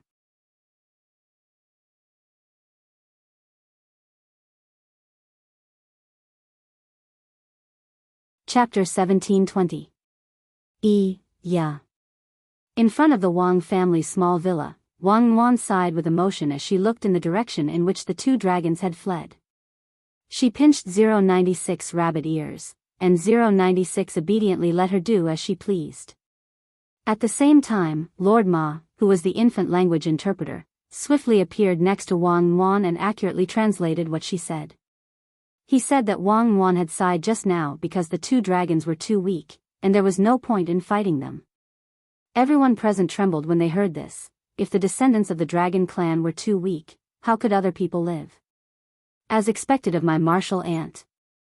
Audjua bowed, not knowing whether to laugh or cry. In some sense, Wang Wan's rate of growth was even more astonishing than Wang Ling's back then. She grew almost every day, and in stages. Back when she had been born, she had taught the grave god a lesson. In just a few short days, her battle strength had undergone a qualitative leap, and she was even more refined than before.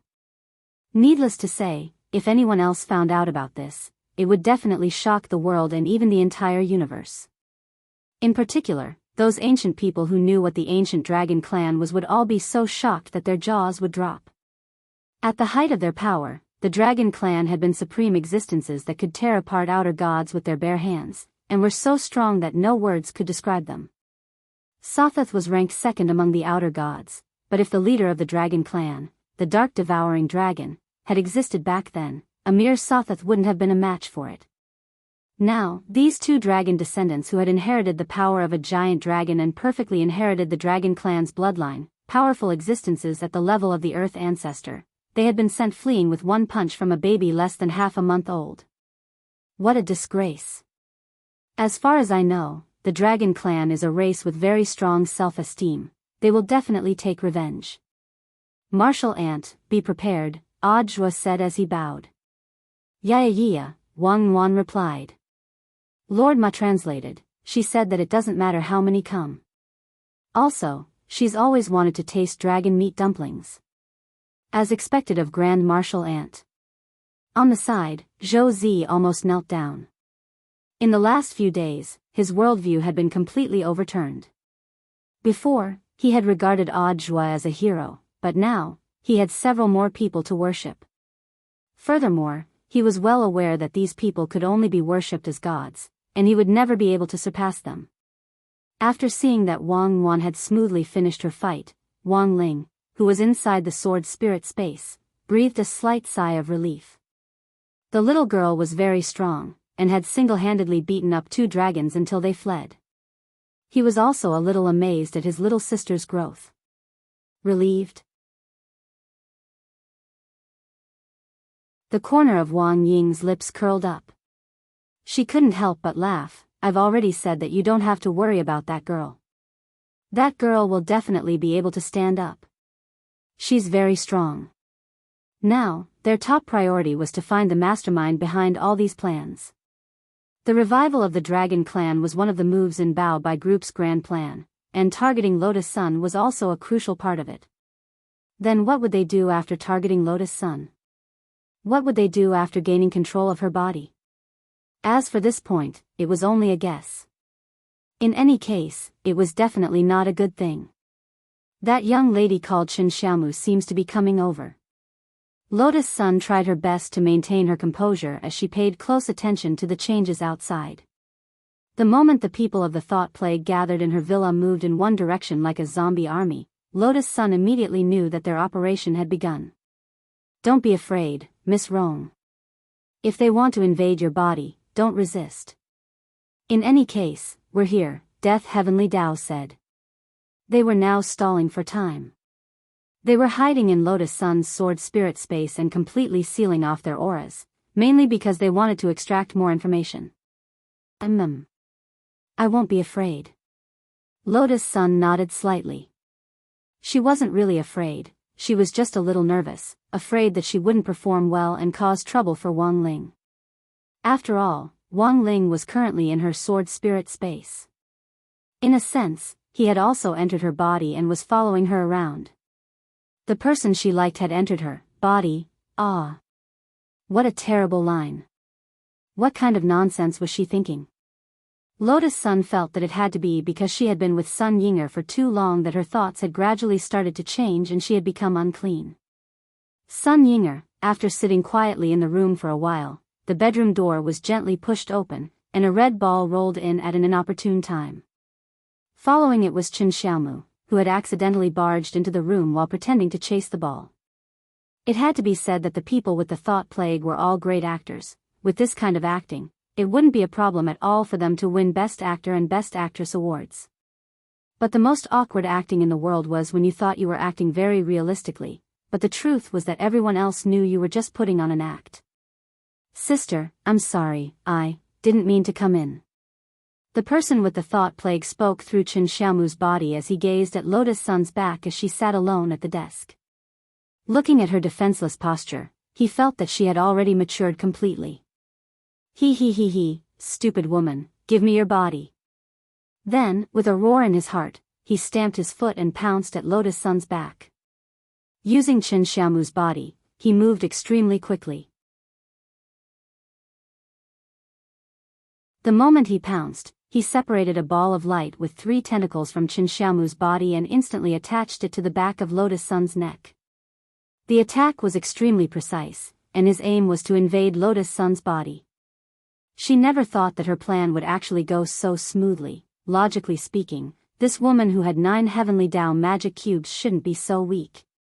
Just as he was feeling suspicious, he felt his body begin to fuse with Lotus Sun's, and just when he thought that he was about to gain complete control of Lotus Sun's body, all of a sudden, the world in front of him started to brighten. What's going on? He was clearly stunned. At the same time, he looked at his own body and was stunned to find that he hadn't turned into Lotus Sunday.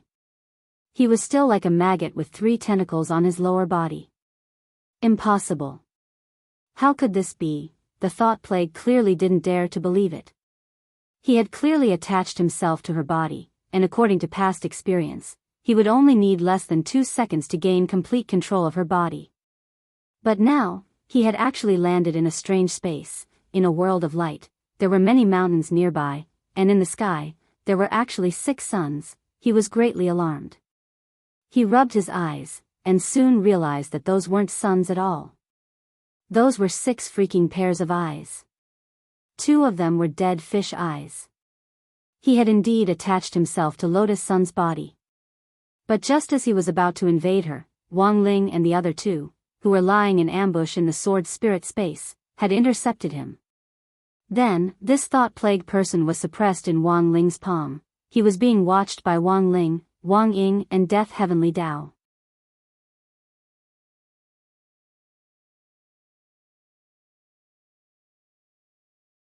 Chapter 1721. The thought plague wouldn't think that it would be intercepted before it could even enter Lotus Sun's body. This was clearly a trap, but it was already too late to say anything now. According to the original plan, the 90-odd thought plague on their side would be the first to enter Lotus Sun's body. After confirming that everything was fine, the rest of the thought plague would enter Lotus Sun's body one after another, and ultimately work together to suppress it. But now it knew that it had been tricked.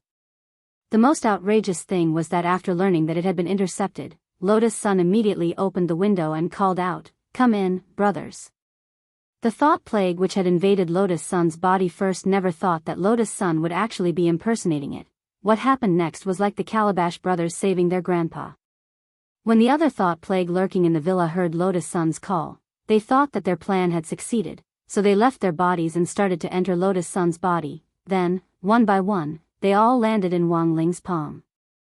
At that moment, under the gazes of Wang Ling, Wang Ying and Death Heavenly Tao, the thought plague trembled as if they were surrounded by three great Buddhas. "You have a serial number, right?" Wang Ying asked as he looked at the thought plague which had left Qin Xiaomu's body at the very beginning and intended to invade Lotus Sunday. The thought plague snorted and refused to say a word. They had a self-detonation mechanism, which meant that if they couldn't complete their mission, they could end their own lives. Unfortunately, they had been suppressed by Wang Ling as soon as they entered, and their maggot-like bodies couldn't move. "You don't want to talk, right? I have plenty of ways to make you talk." Wang Ying's lips curled into her signature devilish smile. "Your Excellency Wang Ying, what do you want?" Death Heavenly Tao had a bad feeling. "Nothing, I'm suddenly hungry and want to eat something," Wang Ying said as she crossed her arms. Then, Lotus Sun's voice rang out in the sword spirit space, and she asked cooperatively, "President Ying, what do you want to eat?" "I'll get the head made to prepare it." "Mustard squid, charcoal grilled squid tentacles, green pepper fried squid, braised squid." Wang Ying ordered a series of dishes, all of which were related to squid. Lotus Sun, Wang Ling and Death Heavenly Tao, everyone knew that the symbol of most of the creatures in the Great Old Ones was the iconic, squid-like tentacles. Even the mind plague was the same. Although it looked no different from a maggot, it still retained a tentacle-like structure at the end. Even after they possessed a person's body, they could find the tentacle imprint in the pupils of the possessed person.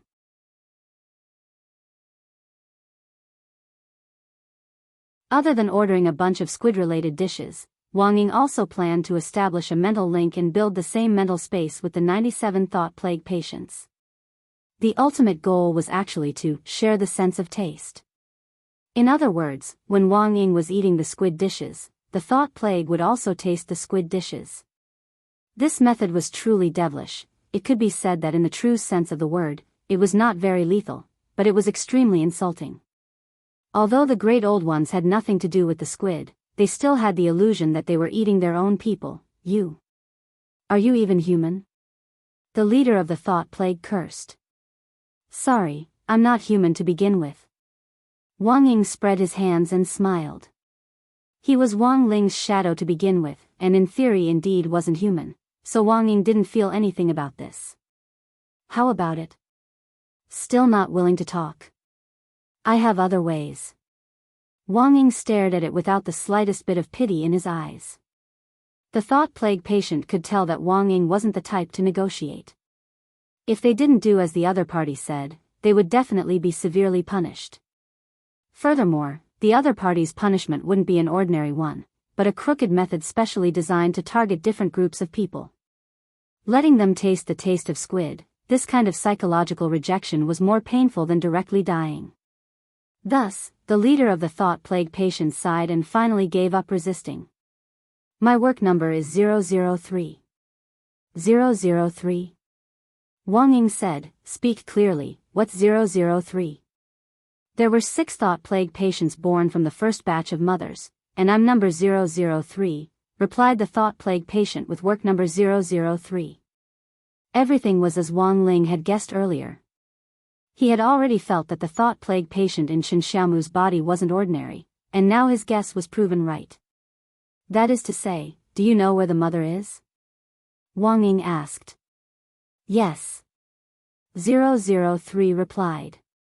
"But it's useless even if you can find the mother through me." "What do you mean?" Death Heavenly Tao frowned. 003. The thought plague is a parasitic Great Old Ones with a mother that continuously produces new thought plague patients.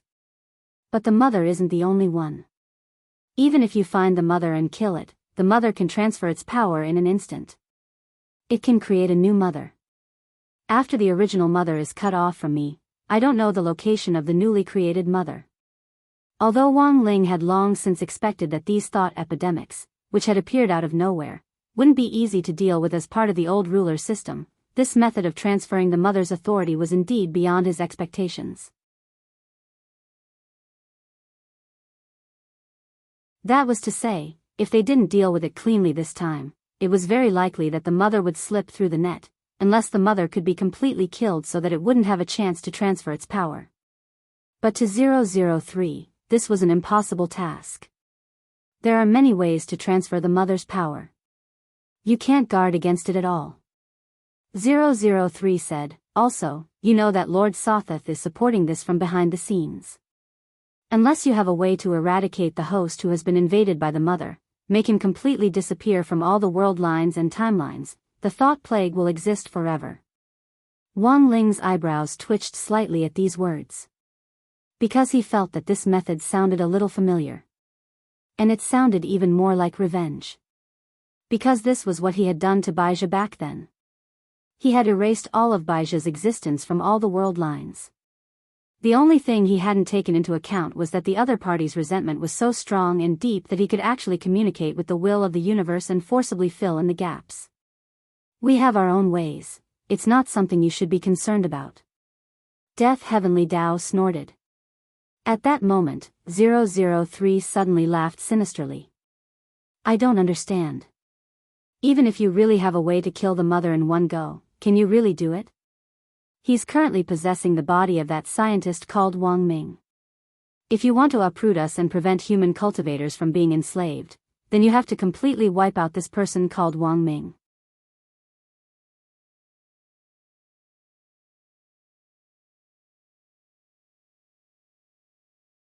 Chapter 1722. Wang Ling knew that everything in front of him had started from Baizha's revenge on him. Back then, Wang Ling had destroyed all the Baizha in the world lines and timelines, completely erasing his existence. The solution he was facing now was shockingly similar to that one. If Wang Ling really wanted to replicate the method of total destruction, then the 1.7 million or so death substitute talismans he had might not be enough. World lines and timelines were massive. As an independent individual, each person was allocated tens of millions to hundreds of millions of parallel spaces. In the course of a person's normal life, whenever they were conflicted about something or ran into a problem that was difficult to decide on, they would split into a new world line and timeline. Over time, these split world lines and timelines would accumulate over time, increasing in number. It could be said that 1 gave birth to 3, and 3 gave birth to all things. Let's use an analogy. Today, when an author was conflicted about whether to update his novel with 2,000 words or 20,000 words, this author had already split into a new world line and had an additional parallel space of himself. Then, this split author would think and make a choice as he grew up, and thus split again. So according to this theory, the most terrifying people were those with dysphoria. Because they had too many choices, when it was difficult to choose, they would split into countless individuals all at once. In the end, one person might have as many as hundreds of millions or even billions of parallel spaces. The number of parallel spaces that Wang Ming possessed was perhaps even more than that. The brain deduction technique allowed Wang Ming to frequently explore all kinds of choices, and after his brain's calculations, he would ultimately come up with the best choice. This process in fact also exacerbated the splitting of parallel spaces. Thus, if Wang Ling was to be completely erased from this universe, he would have to destroy the parent parasite in his body, and then resurrect the Wang Ming in all the parallel spaces. Wang Ling estimated that he would need to prepare at least 10 billion death substitute talismans. However, even if he worked overtime to produce this number of death substitute talismans, it might still be difficult to achieve in a short time. So, what on earth should he do? But now, in order to ensure that the thought plague could be completely destroyed, this seemed to be the only way. This is a losing battle that is destined to fail. There's no way you can defeat Lord Sothoth and Mr. Bai. At that moment, number 003 suddenly let out a mocking laugh. Humans are creatures with complicated emotions. If you can't get rid of them, you'll never be able to become stronger. Emotions? These words enlightened Wang Ling. He had originally thought that he was an emotionless creature. All along, he had never shown too much emotion on any matter. But now, just now, he was actually thinking about whether there was an alternative solution. So, was he also a person with emotions? In the sword spirit space, Wang Ling looked a little absent-minded as he sat down cross-legged and quietly stared at the suppressed thought plague in his palm. Wang Ling, what's wrong with him? Lotus Sun could see his bewilderment. According to her notes in her little notebook, when Wang Ling stared at something in a daze, it usually meant that he was perplexed about something, just like how he often struggled with what his average score should be during exams. It's nothing. It's just a normal fantasy of a Chinibu. Wang Ying sighed. We don't have enough death substitution talismans now. If we completely erase Brother Ming, we might be able to eliminate the risk of being spread by the thought plague. But Mr. Ming will also cease to exist. Is there no other way? Lotus Sun asked. We can only wait and see. If Mr. Ming has the ability to regain control of his body, it won't be so troublesome. Wang Ying said, but his opponent is the Heartless Ancestor, an ancient powerhouse who relies on his brain for a living. Even if he's injured, it won't be easy for Mr. Ming to contend with him. Death Heavenly Dao frowned. But we can't drag this out any longer. We're now racing against time. The longer we drag it out, the wider the thought plague will spread. There's always a way. Wang Ying spread her hands and said helplessly, if there's really no other way, we'll have to trouble Mr. Ming. Even if we can't save all the Mr. Ming in the parallel spaces, at the very least, we'll be able to save a small number of them. In the depths of the spirit space was a sea ravaged by a storm. Startling waves crashed against an ancient ghost ship as it bobbed up and down. It had already completely lost its course, and was drifting along in this sea full of murderous intent and storms. As the cabin shook continuously, Wang Ming gradually regained consciousness. Damn it. He rubbed his head, feeling a headache coming on.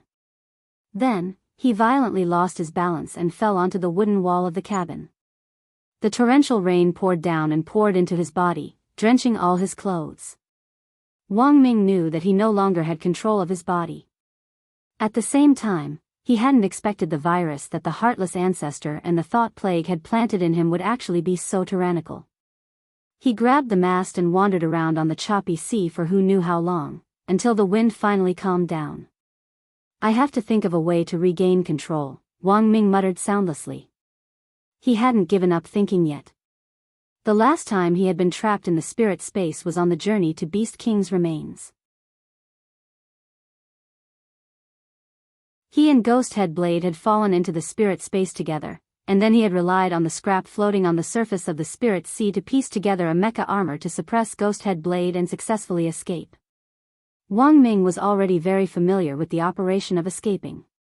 But it was clear that escaping this time would be more difficult than the last time. The storm dissipated, and the sea was filled with fog, making it impossible to see in which direction to go. Wang Ming clearly knew that the ghost ship he was in now wasn't the original ship in his spirit space. Everyone's spirit space had a sea like this, and the person who controlled the spirit space played the role of the captain. Wang Ming's original ship was a giant aircraft carrier the size of 50 aircraft carriers. But now, he had clearly been exiled. The giant aircraft carrier had changed owners, and the Heartless Ancestor had become its new helmsman. At that moment, Wang Ming grit his teeth and started to search for the cockpit in this ghost ship. He planned to rely on his own strength to return to the original giant aircraft carrier. The moment he opened the cockpit door, a slightly disheveled figure suddenly staggered out and threw himself into Wang Ming's arms. It's you? Wang Ming never thought that he would actually run into Shou Chong here. It seemed. They had been exiled together. The error-free chapter of the daily life of the Immortal King will continue to be updated on the mobile game bar. There are no advertisements on the site, so please collect and recommend the mobile game bar. If you like the daily life of the Immortal King, please collect. The Daily Life of the Immortal King mobile game bar is the fastest to update. You're tuning in to the Dreamy Love Stories YouTube channel. Don't forget to subscribe and join us on this journey to catch the most captivating stories.